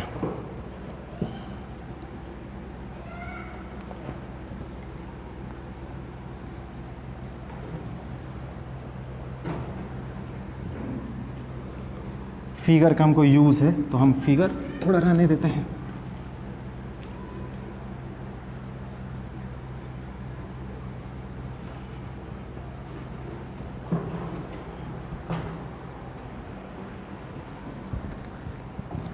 अब चलो, अब फिगर आपको नहीं लिखना है, आपको यहाँ से लिखना है फोर्थ पॉइंट। इसमें भी फोर्थ पॉइंट। ठीक है, तो 3 तो हम लोग का हो गया, एक दोनों का डेफिनेशन। फिर दूसरा जो है ये एक्सो था, ये एंडो था, ये सरफेस फिनोमिना था, ये बल्क फिनोमिना था। इतना तो हो गया हम लोग का। अब आगे, अब तुम लोग बताओ यार कि एडजॉर्प्शन में भीड़ कहाँ पर बढ़ता है? सरफेस में कि इंटरनल पार्ट में? कहाँ पर पार्टिकल सब आता है? पार्टिकल सब कहाँ पर आता है यार? बोलो। सरफेस पे। तो भीड़, सांद्रण, घनत्व, डेंसिटी, कंसंट्रेशन कहाँ का बढ़ता है? सरफेस का। ओके, तो सरफेस का कंसंट्रेशन, सरफेस में भीड़, सरफेस का घनत्व, सरफेस का डेंसिटी एडजॉर्प्शन में इंटरनल पार्ट से क्या होता है? ज़्यादा होता है, क्योंकि इंटरनल पार्ट में तो कोई आया नहीं है, सिर्फ सरफेस पे आया है। तो भीड़ जो बढ़ेगा कहाँ पर बढ़ेगा? सरफेस पे। इंटरनल पार्ट पे तो नहीं। तो इंटरनल पार्ट से ज़्यादा कंसंट्रेशन, गाढ़ापन होता है किसका? सरफेस का। ओके, बट उधर नज़र डालो, उसको देखो अच्छे से। उसमें कहाँ भीड़ बढ़ा है? बता, उसमें कहाँ पर पार्टिकल सब आया है? सरफेस पे आया है या इंटरनल पार्ट में आया है? इंटरनल पार्ट में आया है। तो अगर इंटरनल पार्ट में आया है तो बोलिए इसमें जो कंसंट्रेशन बढ़ेगा, जो भीड़ बढ़ेगा, जो घनत्व बढ़ेगा, डेंसिटी बढ़ेगा, कहाँ का बढ़ेगा? सरफेस का बढ़ेगा या इंटरनल पार्ट का बढ़ेगा? इंटरनल पार्ट का। देखिए दोनों में डिफरेंस है कि नहीं है? इसमें सरफेस पर भीड़ बढ़ रहा है, सरफेस का कंसंट्रेशन बढ़ रहा है इंटरनल पार्ट से, सरफेस का ज़्यादा है इंटरनल पार्ट से। और इसमें सरफेस तो ठीक है वही है, बट इंटरनल पार्ट का ज़्यादा हो गया, क्योंकि इंटरनल पार्ट में पार्टिकल सब आया। तो इंटरनल पार्ट का कंसंट्रेशन, इंटरनल पार्ट का जो भीड़ है, इंटरनल पार्ट में जो भीड़ है वो बढ़ता है किससे? सरफेस से। तो दोनों में देखिए बिल्कुल डिफरेंस है। इसमें सरफेस का कंसंट्रेशन ज़्यादा होगा इंटरनल पार्ट से। किस में? एडजॉर्प्शन में। एडजॉर्प्शन में सरफेस का कंसंट्रेशन ज़्यादा होगा इंटरनल पार्ट से, और इसमें एब्जॉर्प्शन में क्या होगा? इंटरनल पार्ट का ही कंसंट्रेशन ज़्यादा होगा किससे? सरफेस से। ठीक है, तो इसको भी लिखा जाए। चलिए हमको बताइए थोड़ा क्या लिखना है। सबसे पहले लिखेंगे इन एडजॉर्प्शन जनरली। एक्चुअली है क्या, 1-2% ऐसा केस है जिसमें कि सरफेस पर आता है बट सरफेस का कंसंट्रेशन घट जाता है। वो टाइप्स ऑफ एडजॉर्प्शन में बताएंगे आगे वाले टॉपिक में, बट लेकिन 1-2%, 99% लगभग हर केस में यही होता है कि चूंकि सरफेस पर आया तो सरफेस पर भीड़ बढ़ता है, सरफेस का कंसंट्रेशन ज़्यादा हो जाता है इंटरनल पार्ट से। तो क्या बोलिएगा? In adsorption the concentration of concentration किसका बोल? सरफेस नहीं। In adsorption the concentration of surface becomes greater then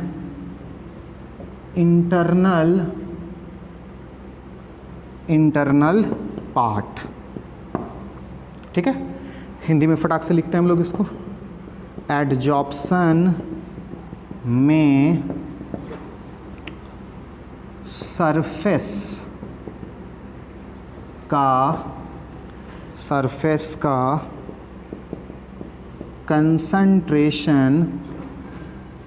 का कंसंट्रेशन, कॉमा दे देना यहाँ पर, सरफेस का कंसंट्रेशन इंटरनल पार्ट से क्या बोल कम या अधिक, सरफेस का कंसंट्रेशन, यहाँ का कंसंट्रेशन इंटरनल पार्ट से ज़्यादा है ना, अधिक ही ना कि कम, अधिक, तो से अधिक हो जाता है। ठीक है, एडजॉर्प्शन में सरफेस का कंसंट्रेशन, एडजॉर्प्शन में सरफेस का कंसंट्रेशन इंटरनल पार्ट से अधिक हो जाता है। चल इधर इधर इधर इधर बता, इधर कौन होगा, सरफेस पे तो कोई आया नहीं, सरफेस पे तो कुछ नहीं है, जो आया इंटरनल पार्ट में आया, तो बोल कंसंट्रेशन किसका बढ़ेगा, सरफेस का कि इंटरनल पार्ट का, इंटरनल पार्ट का, तो क्या लिखिएगा, इन एब्जॉर्प्शन, इन एब्जॉर्प्शन, ठीक है, द कंसंट्रेशन ऑफ, इसी का ज़्यादा हो जाता है, इंटरनल पार्ट में ही आया ना, तो इंटरनल पार्ट का ज़्यादा हो जाएगा, तो इन absorption the concentration of internal part becomes greater then, कहाँ, सरफेस। ठीक है, इन absorption the concentration of internal part, concentration of internal part becomes greater then surface. Hindi में लिख लें हम लोग तेजी से, एब्जॉर्प्शन में इंटरनल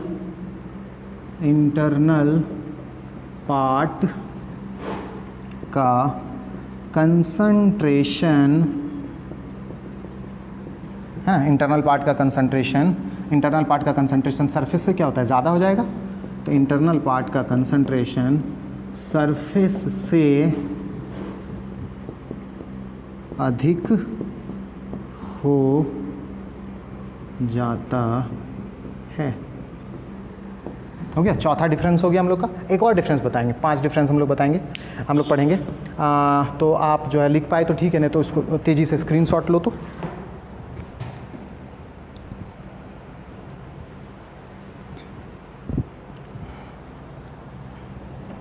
ले लिए, हटा दें हम इसको।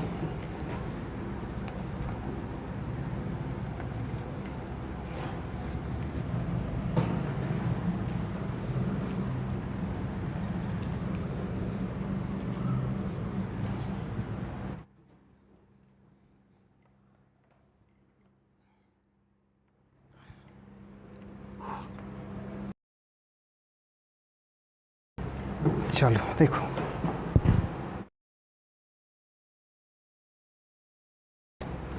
चलो तो 4 डिफरेंस हम लोग सीख लिए, एडजॉर्प्शन और एब्जॉर्प्शन में 4 डिफरेंस हम लोग सीख लिए। अब लास्ट 5वां, इसमें थोड़ा दम लगाना, इसमें आपका थोड़ा दम लगेगा। तो एडजॉर्प्शन नहीं, क्या चीज़ भाई, एडजॉर्प्शन और एब्जॉर्प्शन में हम लोग 4 डिफरेंस देख चुके हैं, आपको याद रहा। सबसे पहला डिफरेंस जो था, इस दोनों में हम लोग क्या बनाए थे, इस दोनों का डेफिनेशन, परिभाषा। सेकंड जो आप डिफरेंस लिखे वो क्या लिखे कि भाई ये जो एडजॉर्प्शन है वो एक्सोथर्मिक प्रोसेस था और ये एंडोथर्मिक प्रोसेस था।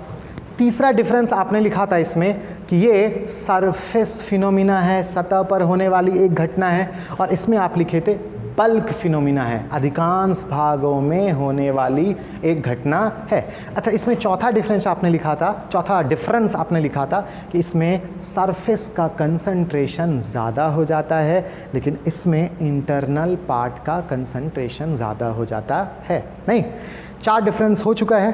अब 5वां डिफरेंस अच्छे से समझना। देख, ये आपको नहीं बनाना है, ये बस हम रफ कर रहे हैं समझाने के लिए। आपको यहाँ से लिखना है ये पॉइंट। जब भी हम लोग लिखेंगे पहले तो समझेंगे अच्छे से। ये एक सब्सटेंस है। अच्छा, इस सब्सटेंस के सरफेस पर अगर कोई आएगा तो आप उसको एडजॉर्प्शन बोलोगे। अब थोड़ा ध्यान से समझना, ये जो सरफेस आप बनाए हो ना, इसी सरफेस को हम अलग से बना रहे हैं। अच्छा, ये जो सरफेस है यार, ये भी तो छोटे छोटे पार्टिकल से मिलकर बना होगा, नहीं, छोटे छोटे कणों से मिलकर बना होगा। ये इस सब्सटेंस का ये जो सरफेस है, सतह है, ये भी तो छोटे छोटे पार्टिकल से मिलकर बना होगा। तो इसी छोटे छोटे पार्टिकल को, सतह को हम यहाँ बना रहे हैं, देखो बना दिए। उसी तरह से देखो ये सतह है, सबसे ऊपरी वाला भाग, तो ये भी तो छोटे छोटे कण से मिलकर बना होगा, देखो ऐसे। नहीं तो चलिए ये वाला सतह हम यहाँ बना दिए अलग से, समझने के लिए थोड़ा सा कुछ समझना है हमको यहाँ पर। अच्छा, इस सरफेस मतलब ये सब मॉलिक्यूल के इस साइड क्या होगा? Internal part. नहीं, इस साइड क्या होगा बोल? Internal part. अब देखो उसी चीज को हम यहां पर बना रहे हैं, ये हुआ इंटरनल पार्ट। अब अगर गौर से देखो तो इंटरनल पार्ट इसका पूरी तरह से बुक, एक मॉलिक्यूल्स के इर्द गिर्द बहुत सारा मॉलिक्यूल्स भरा पड़ा है, लेकिन सरफेस का मॉलिक्यूल्स देखो, अच्छे से देखो सब लोग, ये सरफेस का मॉलिक्यूल्स, ये अच्छे से देखना, ये सरफेस का मॉलिक्यूल्स के इस साइड तो भरा है, बट इस साइड तो खाली है, सतह खाली है। यहाँ पर भी सतह खाली होगा, यहाँ पर भी सतह खाली होगा। तो कोई भी मॉलिक्यूल्स आराम से आ सकता है, कोई भी जो पार्टिकल है ना, दूसरा सब्सटेंस का पार्टिकल इसके सतह पर आराम से आ सकता है। और वही होता है, दूसरा सब्सटेंस का जो पार्टिकल है इसके सतह पर आता है और बड़ा तेजी के साथ आता है शुरू में, स्टार्टिंग में, इनिशियली, प्रारंभ में। अब बोलोगे सर इनिशियली फास्ट क्यों आता है? अरे इसलिए क्योंकि सतह बिल्कुल खाली है, आपस में टक्कर उतना हो नहीं रहा है, रिपल्सन हो नहीं रहा है। तो होगा क्या कि दूसरे सब्सटेंस का जो कण है, दूसरे सब्सटेंस का जो पार्टिकल है, इसमें बड़ा आसानी से, बड़ा तेजी से फास्ट आएगा, दनादन आता जाएगा। तो अब देखिए दूसरा पार्टिकल जो है ना इसके सरफेस पे आना शुरू हो गया। इसको हम थोड़ा ग्रीन से दिखा रहे हैं, आ गया, देखो ये सरफेस पर आ गया, ठीक है। और अब सुनना, अब आगे समझ लो कि इनिशियली स्टार्टिंग में चूंकि सतह खाली था, तो दूसरे सब्सटेंस का पार्टिकल इसके सतह पर तो बड़े आसानी से आ गया और बड़ा तेजी से आ गया, लेकिन अब मुसीबत में फंसेगा, अब प्रॉब्लम होगा। क्यों प्रॉब्लम होगा समझ में आ रहा है ना? क्योंकि इसका सतह अब हो गया फुल। अब इसका सतह क्या हो गया? फुल। और सतह जब फुल हो गया तो क्या होगा भाई? अगर मान लीजिए आप अगर 100 इसमें डाल रहे हैं, सपोज कीजिए 100, तो अब तो सतह फुल हो गया है, अब तो सरफेस फुल हो चुका है। तो अगर आप 100 डाल रहे हैं तो दो कंडीशन हो सकता है, या तो 100 का 100 वापस हो सकता है, ग्रीन आपको नहीं दिख रहा हो तो हम चलो ब्लैक से लिख देते हैं। 100 अगर आप यहाँ पर और एक्स्ट्रा डालें इसके सरफेस पे तो देख पा रहे हैं कि हम 100 का 100 वापस चला गया। और ऐसा भी हो सकता है कि आप अगर 100 इसमें डाले हो, नहीं तो हो सकता है कि 70 बाहर गया और 30 अंदर गया। हाँ, लेकिन मज़ेदार बात यह है कि अगर 100 आया और अगर 100 चला गया तो एडजॉर्प्शन अब कहाँ हो पा रहा है? कहाँ हुआ एडजॉर्प्शन? एक भी मॉलिक्यूल्स एक्स्ट्रा यहाँ पर नहीं रुका। और इस कंडीशन में अगर 100 आया तो 70 तो वापस चला गया और 30 अंदर आया है, तो 30 अंदर आया तो अंदर तो उसका स्टोरी है। अगर अंदर आ गया वो तो एब्जॉर्प्शन है, नहीं अगर अंदर आ गया तो वो एब्जॉर्प्शन कहाँ हुआ यार? वो तो एब्जॉर्प्शन हो गया। तो अगर देखा जाए तो स्टार्टिंग में जब सतह खाली था, जब सतह बिल्कुल खाली था, कोई पार्टिकल नहीं था, तो जो दूसरे सब्सटेंस का पार्टिकल था बड़ा तेजी से आया, बहुत फास्ट आया, नहीं तो ये जो एडजॉर्प्शन हुआ, इसका स्पीड, इसका दर जो था, इसका जो रेट था वो हाई था स्टार्टिंग में। लेकिन जैसे सतह फुल हो गया तो सतह फुल होने के बाद जितना भी मॉलिक्यूल्स आता है या तो वो टोटली वापस जा रहा है या कुछ वापस जा रहा है और कुछ अंदर आ रहा है, और इस दोनों में से कोई एडजॉर्प्शन नहीं है। अगर पूरा वापस चला गया तो रहा कहाँ? कुछ नहीं रहा, एडजॉर्प्शन नहीं हुआ। और अगर कुछ वापस गया, कुछ अंदर आया तो भी एडजॉर्प्शन नहीं हुआ। मतलब क्या? स्टार्टिंग में एडजॉर्प्शन बड़ा फास्ट होता है जब सतह खाली होता है, और जब इस कंडीशन तक पहुंचने लगता है, इस कंडीशन अभी बोले हैं, अभी इसका नाम भी है, अभी हम आपको बताएंगे। तो इस कंडीशन तक आते आते क्या होता है? अब एडजॉर्प्शन नहीं होता है, और इस कंडीशन को कहा जाता है इक्विलिब्रियम। क्या कहा जाता है? इक्विलिब्रियम। इक्विलिब्रियम स्टेट, साम्य अवस्था। वेपर सॉल्यूशन चैप्टर में जिसमें हम आपको वेपर प्रेशर बता रहे थे, उस समय भी इक्विलिब्रियम स्टेट यूज हुआ था और बहुत अच्छे से हम आपको एक्सप्लेन किए थे। इक्विलिब्रियम स्टेट किसको कहते हैं? Equilibrium state generally reversible reaction में होता है। रिवर्सेबल रिएक्शन का मतलब क्या हुआ भाई? जैसे कि H2 है और N2 है, आपस में रिएक्शन किया और NH3 बना दिया। आप लोग याद कीजिए, एरो के पहले वाले को आप रिएक्टेंट कहते हो नहीं, और एरो के बाद वाले को हम लोग क्या कहते हैं? प्रोडक्ट नहीं। एरो के पहले वाले को हम लोग क्या कहते हैं? रिएक्टेंट, अभिकारक। और प्रोसेस हो जाने के बाद, प्रक्रिया हो जाने के बाद, रिएक्शन हो जाने के बाद जो बनता है उसको हम लोग क्या कहते हैं? प्रोडक्ट, उत्पाद। तो H2 और N2 आपस में रिएक्शन किया और फिर NH3 बना दिया, लेकिन NH3 टूट भी जाता है और टूट के वापस ये H2N2 बना देगा। तो सारे रिएक्शन में ये फैसिलिटी तो नहीं होता है, लेकिन कुछ कुछ रिएक्शन में ऐसा है कि हाँ इधर से इधर कंबाइन होके इधर जा सकता है, लेकिन हाँ ज़्यादा आपको आराम फरमाने का ज़रूरत नहीं है कि हाँ बन गया आप सो जाओ यार बाद में ले लेंगे, नहीं, वो टूट भी सकता है और टूट के फिर ये वापस बना देगा। तो अगर इस डायरेक्शन में भी रिएक्शन हो जाए और इस डायरेक्शन में भी हो जाए, नहीं, इस डायरेक्शन को जनरली कहते हैं आगे बढ़ने वाला रिएक्शन, फॉरवर्ड डायरेक्शन। और ये वाला जो डायरेक्शन है, वापस आने का जो डायरेक्शन है, उसको कहते हैं हम लोग बैकवर्ड। बैक, फिर से बैक हो गया, बैकवर्ड डायरेक्शन। तो ये रिवर्सेबल रिएक्शन में इक्विलिब्रियम स्टेट को हम लोग डिफाइन करते हैं। और इक्विलिब्रियम स्टेट किसको बोलते हैं वो भी सुन लो। इक्विलिब्रियम स्टेट वो समय है, वो टाइम है, वो अवस्था है जिस टाइम पर, जिस अवस्था पर ये जो रिएक्टेंट है ना, जितना रिएक्टेंट प्रोडक्ट बना रहा है, सपोज करो कि ये दोनों आपस में मिलके 5 ग्राम बनाया, ठीक है, और अगर ये टूट के अगर 1 ग्राम बनाया तो हम लोग बोलेंगे कि इक्विलिब्रियम स्टेट साम्य अवस्था नहीं आया है। अगर H2 और N2 मिलके 5 ग्राम बनाया और ये टूट के वापस इसको इधर 5 ग्राम बना दिया, तब हम बोलेंगे कि हाँ इक्वल इक्विलिब्रियम स्टेट आ गया। तो इक्विलिब्रियम स्टेट हम लोग तभी बोलते हैं जब रिएक्टेंट से जितना प्रोडक्ट बन रहा हो, प्रोडक्ट से वापस उतना ही रिएक्टेंट बन जाए।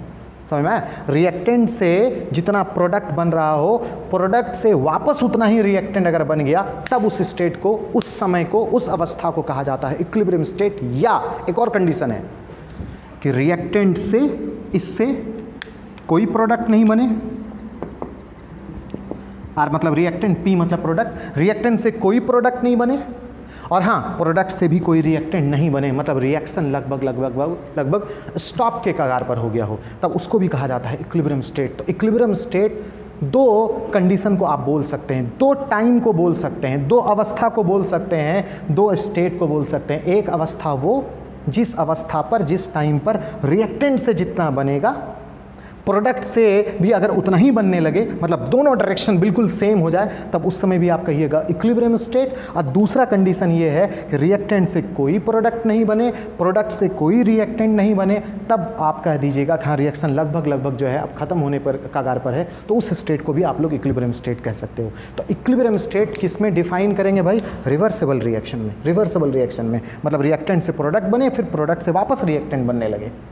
ओके, तो उस रिवर्सेबल रिएक्शन में हम लोग इक्विलिब्रियम को डिफाइन करते हैं। और इक्विलिब्रियम मतलब साम्य अवस्था, उस समय को बोलिएगा, उस टाइम को बोलिएगा जिस टाइम में क्या होगा, बोल, रिएक्टेंट से जितना प्रोडक्ट बनेगा, प्रोडक्ट से उतना ही रिएक्टेंट बनने लगे, या कोई प्रोडक्ट नहीं बने और कोई रिएक्टेंट वापस भी हमको नहीं मिले, उसी को हम लोग बोलते हैं इक्विलिब्रियम स्टेट। तो तुम देखो यहाँ इक्विलिब्रियम स्टेट पहुँच रहा है क्या? अब इसी चीज़ को, ये जो सीखे ना, ये तो अलग कंडीशन था, यहाँ पर अलग कंडीशन है, लेकिन इस कंडीशन को आप इसमें लगा सकते हैं। आप देखिए कैसे लगा रहे हैं, देख, जितना आया उतना ही वापस चला गया, तो क्या इक्विलिब्रियम स्टेट आ रहा है कि नहीं आ रहा है? दूसरा कंडीशन, जितना आया ना तो यहाँ पर कुछ रहा, क्योंकि 70 इधर चला गया, 30 इधर चला गया, तो ठीक से देखा जाए तो जितना आ रहा है या तो एक ही डायरेक्शन में सारा का सारा निकल जा रहा है, यहाँ पर कुछ नहीं बचा, और या फिर जितना आ रहा है उसमें से कुछ इस डायरेक्शन में, कुछ इस डायरेक्शन में। तो इस समय को मतलब कुछ इस डायरेक्शन में चला गया, कुछ इस डायरेक्शन में चला गया, लेकिन चला तो गया ना 100 आया था, 70 उधर, 30 इधर, तो 100 तो इधर उधर चला गया। तो बोल यहाँ पर रुका कुछ, यहाँ पर रुका कितना? कुछ नहीं रुका। कुछ रुका क्या? कुछ नहीं रुका। तो 100 आया, 100 इधर चला गया, और 100 आया तो 100 में से 70 इधर गया है, 30 इधर गया है। और अगर ऐसा कंडीशन आने लगे तब आप बोलिएगा कि हाँ अब ये इक्विलिब्रियम स्टेट पर पहुंचने लगे। लेकिन अगर आप सपोज कीजिए कि अगर 100 आया और 100 में से 90 इधर गया और 10 यहाँ जमा हो गया, मतलब अभी इक्विलिब्रियम स्टेट नहीं आया, अभी भी सरफेस थोड़ा सा खाली है, अभी भी कुछ वो और पार्टिकल को संचित कर सकता है, तो उस समय इक्विलिब्रियम स्टेट मत बोलिएगा। अगर वो 100 का 100 वापस करने लगे, 100 का 100 वापस करने लगे, तब हम लोग बोलेंगे इक्विलिब्रियम स्टेट। तो अभी सारे स्टोरी को आप अच्छे से माइंड में लाओ और सोचो कि क्या हुआ जब सरफेस खाली होगा। जब सरफेस खाली होगा, ये सरफेस अगर खाली हुआ, देखो ये सरफेस अगर खाली रहा, तब तो मॉलिक्यूल्स दनादन दनादन दनादन दनादन आएगा, बड़ी फास्ट आएगा, तेजी से आएगा, स्पीड जो आने का होगा, और वही आना तो एडजॉर्प्शन है, सरफेस पर आना ही तो एडजॉर्प्शन है ना भाई। तो ये जो एडजॉर्प्शन का जो प्रोसेस है, ये जो आने का जो दर है, स्टार्टिंग में क्या होगा, फास्ट। लेकिन जब इक्विलिब्रियम स्टेट आने लगेगा, अब अच्छे समझिए, इक्विलिब्रियम स्टेट मतलब समझ रहे हो ना, वो स्टेट जिस स्टेट पर जितना हम डाल रहे हैं उतना या तो वापस चला जाए, और या तो कुछ वापस जाए और कुछ अंदर जाए। क्योंकि वापस गया और अगर अंदर गया तो उस दोनों में से कोई एडजॉर्प्शन नहीं है। अंदर जाना वो तो एब्जॉर्प्शन है, अब बाहर चला गया वो तो चला ही गया, तो एडजॉर्प्शन तो कुछ नहीं हो रहा है, नेट एडजॉर्प्शन 0 अभी भी है। तो अगर उस स्टेट में अगर जाने लगा, तब तो आप समझ रहे हैं कि एडजॉर्प्शन खत्म होने लगेगा, एडजॉर्प्शन अपना दम तोड़ने लगेगा, क्योंकि अब सतह भर चुका है, सतह खत्म हो चुका है, तो अब उसमें मॉलिक्यूल्स तो उसमें एक्स्ट्रा जाएगा ही नहीं, तो एडजॉर्प्शन होगा कहाँ। तो क्या समझ में आया हमको भाई कि स्टार्टिंग में जब सतह खाली रहेगा तो एडजॉर्प्शन फट से होगा, बहुत ज़्यादा तेज़ी से होगा, लेकिन जब ये सतह भरने लगेगा, इसको सतह भरने लगेगा को स्टैंडर्ड वर्ड में बोलिएगा कि जब इक्विलिब्रियम आने लगेगा, नहीं जब इक्विलिब्रियम आने लगेगा तब एडजॉर्प्शन का स्पीड धीरे धीरे धीरे धीरे धीरे धीरे धीरे धीरे घटने लगेगा, और एकदम 100% अगर इक्विलिब्रियम आ गया तो एडजॉर्प्शन दम तोड़ देगा, एडजॉर्प्शन खत्म हो जाएगा, क्योंकि सरफेस पूरी तरह से फुल हो गया। समझ में आ गया ये पूरा? ओके, तो चलिए इसमें अब क्या पॉइंट लिखिएगा,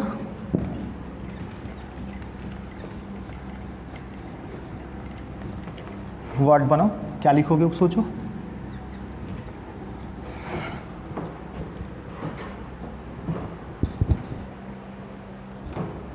सोचिए, fifth point and last point. अब आप हमको बताइए कि क्या क्या करना है। इनिशियली है ना, शुरुआत में, स्टार्टिंग में जिसमें सतह खाली था, सरफेस खाली था, उस समय क्या होगा, जो दूसरा सब्सटेंस का पार्टिकल है स्लो आएगा या बड़ा तेजी से आएगा, फास्ट आएगा, मतलब स्पीड जो होगा वो स्लो होगा या स्पीड जो स्लो होगा या थोड़ा फास्ट होगा, फास्ट होगा, मतलब एडजॉर्प्शन का जो स्पीड है, एडजॉर्प्शन का जो रेट है वो क्या होगा भाई, फास्ट होगा, हाई होगा। तो वही लिख रहे हैं, initially the rate of adsorption is, नहीं, initially the rate of adsorption is high. शुरू में एडजॉर्प्शन का जो रेट होगा वो हाई होगा, नहीं, बट लेकिन इट डिक्रीजेस, लेकिन ये घटने लगता है, कब रे, कहाँ तक, टिल इक्विलिब्रियम। जब इक्विलिब्रियम पहुंचने लगेगा, जब इक्विलिब्रियम आने लगेगा, जब सरफेस फुल होने लगेगा, तब एडजॉर्प्शन दम तोड़ने लगेगा, एडजॉर्प्शन धीरे धीरे धीरे धीरे घटने लगेगा। तो ये पॉइंट समझ में आ गया? क्या बोलोगे? इनिशियली, प्रारंभ में, the rate of adsorption is high, starting में एडजॉर्प्शन हाई होगा जिसमें सतह खाली होगा, और जब सतह भर जाएगा, जब इक्विलिब्रियम आने लगेगा, तब वो घटना शुरू हो जाएगा, but it decreases till equilibrium. तो आप हिंदी में क्या लिखिएगा बोलिए? प्रारंभ में एडजॉर्प्शन का रेट, है ना, प्रारंभ में एडजॉर्प्शन का रेट उच्च होता है, नहीं, लेकिन साम्य अवस्था तक घटने लगता है, जब साम्यावस्था आने लगेगा तो साम्यावस्था तक क्या होता है भाई, घटने लगेगा। और अगर 100% साम्यावस्था आ गया, इक्विलिब्रियम स्टेट आ गया, सतह फुल हो गया तो 0 हो जाएगा, घटने लगता है। ठीक है, प्रारंभ में एब्जॉर्प्शन, एडजॉर्प्शन ना, प्रारंभ में एडजॉर्प्शन का रेट उच्च होता है लेकिन साम्य अवस्था तक घटने लगता है। हो गया। अब चलो आ जाओ एब्जॉर्प्शन में। एब्जॉर्प्शन में देखिए क्या होगा, पहले हम लोग जो है इसको समझ लें। देखिए ये एक सब्सटेंस है। एब्जॉर्प्शन में क्या होता है भाई, एक सब्सटेंस का पार्टिकल दूसरे सब्सटेंस के सरफेस पे आता है, सरफेस पे आता है या इंटरनल पार्ट पे आता है। इंटरनल पार्ट पे, चलिए इंटरनल पार्ट हम लोग बना रहे हैं। देखो ये इंटरनल पार्ट भी जो है छोटे छोटे कण से मिलकर बना होगा, छोटे छोटे कण से मिलकर बना होगा, है ना, बहुत सारा कण होगा, नीचे भी होगा, रहने दो आप। अब सतह पर नहीं लाना है, सतह पर नहीं लाना है, हमको अंदर डालना है। इंटरनल पार्ट में दूसरे सब्सटेंस के पार्टिकल को अंदर डालना है। तो सबसे पहली बात तो हम जान रहे हैं कि अंदर में मॉलिक्यूल्स आपस में सटा हुआ है, तो इसको अंदर दूसरे सब्सटेंस के पार्टिकल को अंदर डालने में थोड़ा सा तो प्रॉब्लम होगा, क्योंकि आप जान रहे हो कि इसमें एक्स्ट्रा दम हमको लगाना पड़ता है, एंडोथर्मिक होता है, आप सीख भी चुके हो।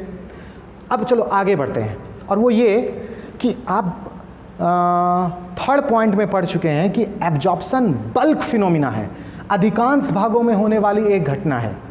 नहीं, एब्जॉर्प्शन क्या है, बल्क फिनोमिना है, अधिकांश भागों में होने वाली घटना है, क्योंकि इंटरनल पार्ट बहुत ज़्यादा होता है। नहीं, इंटरनल पार्ट क्या होता है भाई, बहुत ज़्यादा होता है, बहुत बड़ा होता है। सरफेस छिलका तो बहुत कम होता है, इतनी सा बहुत कम होता है, लेकिन इंटरनल पार्ट क्या होता है, बहुत ज़्यादा होता है। और वही पूरा फोकस यहाँ पर दो, देखो जैसा इंटरनल पार्ट ये है, वैसा इंटरनल पार्ट ये है, वैसा इंटरनल पार्ट ये है, वैसा इंटरनल पार्ट ये है, वैसा इंटरनल पार्ट यहाँ पर होगा, वैसा इंटरनल पार्ट यहाँ पर होगा, बिल्कुल हर जगह तो लगभग सेम होगा। तो अगर देखा जाए तो जब मॉलिक्यूल्स एंट्री करेगा तो जैसा यहाँ पर भरेगा वैसे यहाँ पर भरेगा, वैसे यहाँ पर भरेगा, वैसे यहाँ पर भरेगा, वैसे यहाँ पर भरेगा, बिल्कुल समान रफ्तार के साथ, कभी ज़्यादा हो जाएगा कभी कम हो जाएगा, ऐसा नहीं, क्योंकि हर जगह तो बिल्कुल एक जैसा है। तो दूसरे सब्सटेंस का जो आना होगा ना, दूसरा सब्सटेंस का जो पार्टिकल इसके अंदर आएगा, तो हर जगह चूंकि सेम है तो बिल्कुल क्या होगा, समान रफ्तार के साथ आएगा, समान रफ्तार के साथ आएगा, समान, और बहुत देर तक आएगा। आप बोलोगे सर बहुत देर तक आएगा, आप ऐसा कैसे बोल सकते हैं? इसलिए ऐसा हम लोग बोल दिए क्योंकि बहुत देर तक इसलिए आएगा क्योंकि आप जान रहे हो इंटरनल पार्ट बहुत बड़ा होता है, इंटरनल पार्ट बहुत ज़्यादा होता है, सरफेस तो इतनी सा होता है, इंटरनल पार्ट बहुत ज़्यादा होता है। तो दो चीज़ को कंबाइन करके पॉइंट बनाइए। पहला बात ये कि इंटरनल पार्ट बिल्कुल एक जैसा है, बिल्कुल एक जैसा है, तो जो पार्टिकल का आना होगा उसका रफ्तार बिल्कुल एक जैसा चलता रहेगा, चलता रहेगा, चलता रहेगा। और चूंकि इंटरनल पार्ट बहुत बड़ा होता है, इंटरनल पार्ट बहुत बड़ा होता है, तो बहुत देर तक ये पार्टिकल का आना है ना, दूसरे पार्टिकल का आना, दूसरे सब्सटेंस के पार्टिकल का आना बहुत देर तक एक समान रफ्तार से चलेगा। और जब पूरी तरह से फुल हो जाएगा बहुत समय के बाद, तब फिर धीरे धीरे घट के ख़त्म हो जाएगा। तो अगर देखा जाए तो 100 मिनट तक अगर ये प्रोसेस चला, अगर 100 मिनट तक अगर ये प्रोसेस चला, अंदर में आना मतलब एक पार्टिकल का इसके अंदर में आना अगर चलता रहा, तो हमने देखा कि 95 मिनट तक एक समान रफ्तार से चलता रहा। अब फिर जब लास्ट खत्म होने लगा तो 5 मिनट में खत्म हो गया। तो अब ये बताइए कि 95 मिनट तक अगर एक रफ्तार से चला, तो हम ये कह सकते हैं कि एब्जॉर्प्शन का रेट मतलब समझ रहे हो कि एब्जॉर्प्शन में एक सब्सटेंस का पार्टिकल दूसरे सब्सटेंस के इंटरनल पार्ट में आता है, तो एक सब्सटेंस का पार्टिकल का इंटरनल पार्ट में आना मतलब एब्जॉर्प्शन होना, तो एब्जॉर्प्शन होने का जो स्पीड है ना, वो 95 मिनट तक, 100 मिनट में 95 मिनट तक बिल्कुल एक समान रहता है। और अगर 95 मिनट तक एक समान रहा तो 95 मिनट ही तो लगभग पूरा प्रोसेस है। लास्ट में जाके हल्का सा घटेगा, कब? जब ये पूरी तरह से फुल होगा। तो अगर देखा जाए तो 100 मिनट में से 90 मिनट मतलब मैक्सिमम टाइम एक समान रफ्तार से चला, मतलब मैक्सिमम प्रोसेस में लगभग लगभग पूरी प्रक्रिया के दौरान अगर देखा जाए, पूरी प्रक्रिया के दौरान अगर देखा जाए तो इसका स्पीड एक जैसा था। इसलिए हम लोग कह देते हैं कि एब्जॉर्प्शन का जो रेट होता है, एब्जॉर्प्शन का जो दर होता है, इस पार्टिकल का अंदर में आने का जो रफ्तार होता है, वो लगभग लगभग पूरी प्रक्रिया के दौरान क्या होता है, सेम होता है। सेम होता है थ्रू आउट द प्रोसेस, पूरी प्रक्रिया के दौरान सेम होता है। क्यों सेम बोले समझ में आया ना? क्योंकि मैक्सिमम टाइम तक सेम रहा था। जब फुल हो गया, लास्ट में फुल हो गया, तो कुछ देर में फुल होकर इक्विलिब्रियम आके खत्म हो गया। इसमें क्या था, इतनी सा सतह था, इतनी सा सरफेस था, तुरंत बढ़ा तुरंत घट गया, 50% बढ़ा तो 50% घट गया। तो इस वजह से हम लोग बोले कि शुरू में तो फास्ट होता है क्योंकि सतह खाली था, और इतनी सा सतह खाली था, थोड़ा सा आया फिर घटना शुरू हो गया। लेकिन इसमें क्या हुआ, बहुत देर तक, चूंकि इंटरनल पार्ट बहुत बड़ा होता है ना, तो बहुत देर तक एक समान रफ्तार से चलता रहा। 100 में से 95 मिनट तक एक समान रफ्तार से चलता रहा। इस वजह से हम लोग बोल दिए कि भाई एब्जॉर्प्शन में चूंकि पूरा प्रक्रिया जो चला है ना, उस पूरे प्रक्रिया के दौरान अधिकांश समय में इसका आना जो है, एब्जॉर्प्शन का जो रेट है, एब्जॉर्प्शन का जो दर है, एब्जॉर्प्शन का जो रफ्तार है, एक समान रहता है। तो बोल दो कि एब्जॉर्प्शन में एब्जॉर्प्शन का जो रेट होता है पूरी प्रक्रिया के दौरान लगभग लगभग सेम रहता है। समझ में आया? तो इसमें क्या पॉइंट बनोगे, इसको हम हटा दें।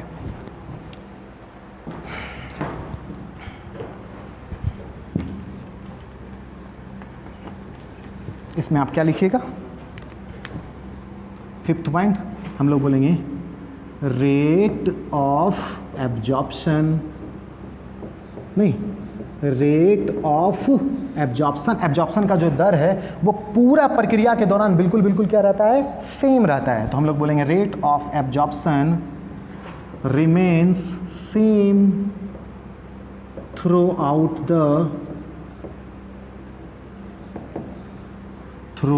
the process,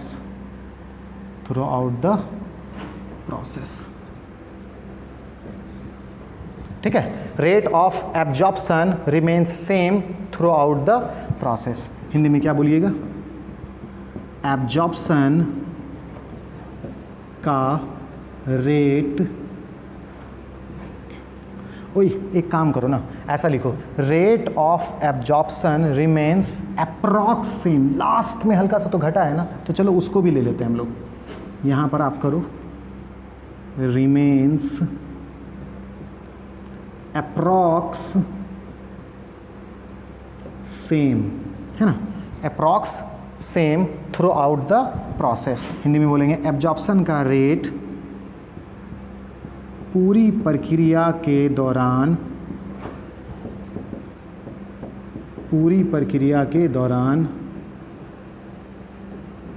लगभग समान रहती हैं। हो गया। Rate of absorption remains same through out the process. Absorption का रेट, एब्जॉर्प्शन बी बोलना है, बी, एब्जॉर्प्शन का रेट पूरी प्रक्रिया के दौरान लगभग समान रहती हैं। कोई प्रॉब्लम? अब चलो थोड़ा रिवाइज करते हैं हम लोग। पांचों पॉइंट एकदम याद कर लो, हमको लगता है याद हो भी गया होगा। फर्स्ट पॉइंट, फर्स्ट डिफरेंस जो बनाएगा दोनों का क्या बनाएगा, डेफिनेशन। सेकंड पार्ट इसका बोलो क्या था, सेकंड पार्ट एब्जॉर्प्शन का क्या था, ये एक्सो था, ये एंडो था, ये सरफेस फिनोमिना था, ये बल्क फिनोमिना था। इसमें सरफेस का कंसंट्रेशन ज़्यादा होता था, इसमें इंटरनल पार्ट का कंसंट्रेशन ज़्यादा होता था। इसमें इनिशियली स्टार्ट में रेट, स्पीड जो था वो हाई था, लेकिन इक्विलिब्रियम तक घटता जाता था, और इसमें पूरी प्रक्रिया के दौरान समान रहती थी, है ना। चलो एक बार फिर से, पहला जो डिफरेंस बनाओगे वो क्या बनाओगे भाई, इस दोनों का डेफिनेशन हो गया। सेकंड बोलो क्या था, एक्सोथर्मिक। एब्जॉर्प्शन क्या था, एंडोथर्मिक। ये सरफेस फिनोमिना, ये बल्क फिनोमिना। इसमें कहाँ का कंसंट्रेशन बढ़ता था, कहाँ का कंसंट्रेशन बढ़ता था, भीड़ कहाँ पर बढ़ता था, सरफेस का कंसंट्रेशन बढ़ता था, और इसमें इंटरनल पार्ट का बढ़ता था। और इसमें स्टार्टिंग में इनिशियली जो एब्जॉर्प्शन का रफ्तार होगा, एब्जॉर्प्शन का जो रेट होगा वो हाई होगा, लेकिन इक्विलिब्रियम जब पहुँचने लगेंगे हम लोग तो फिर वो घटना स्टार्ट करेगा, इक्विलिब्रियम तक घटता जाएगा, और इसमें पूरी प्रक्रिया के दौरान एब्जॉर्प्शन का रेट सेम रहेगा।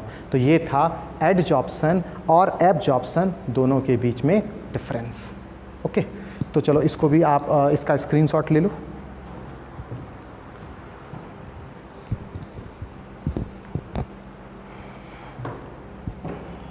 ले लिए। इसको अब हम हटा दें।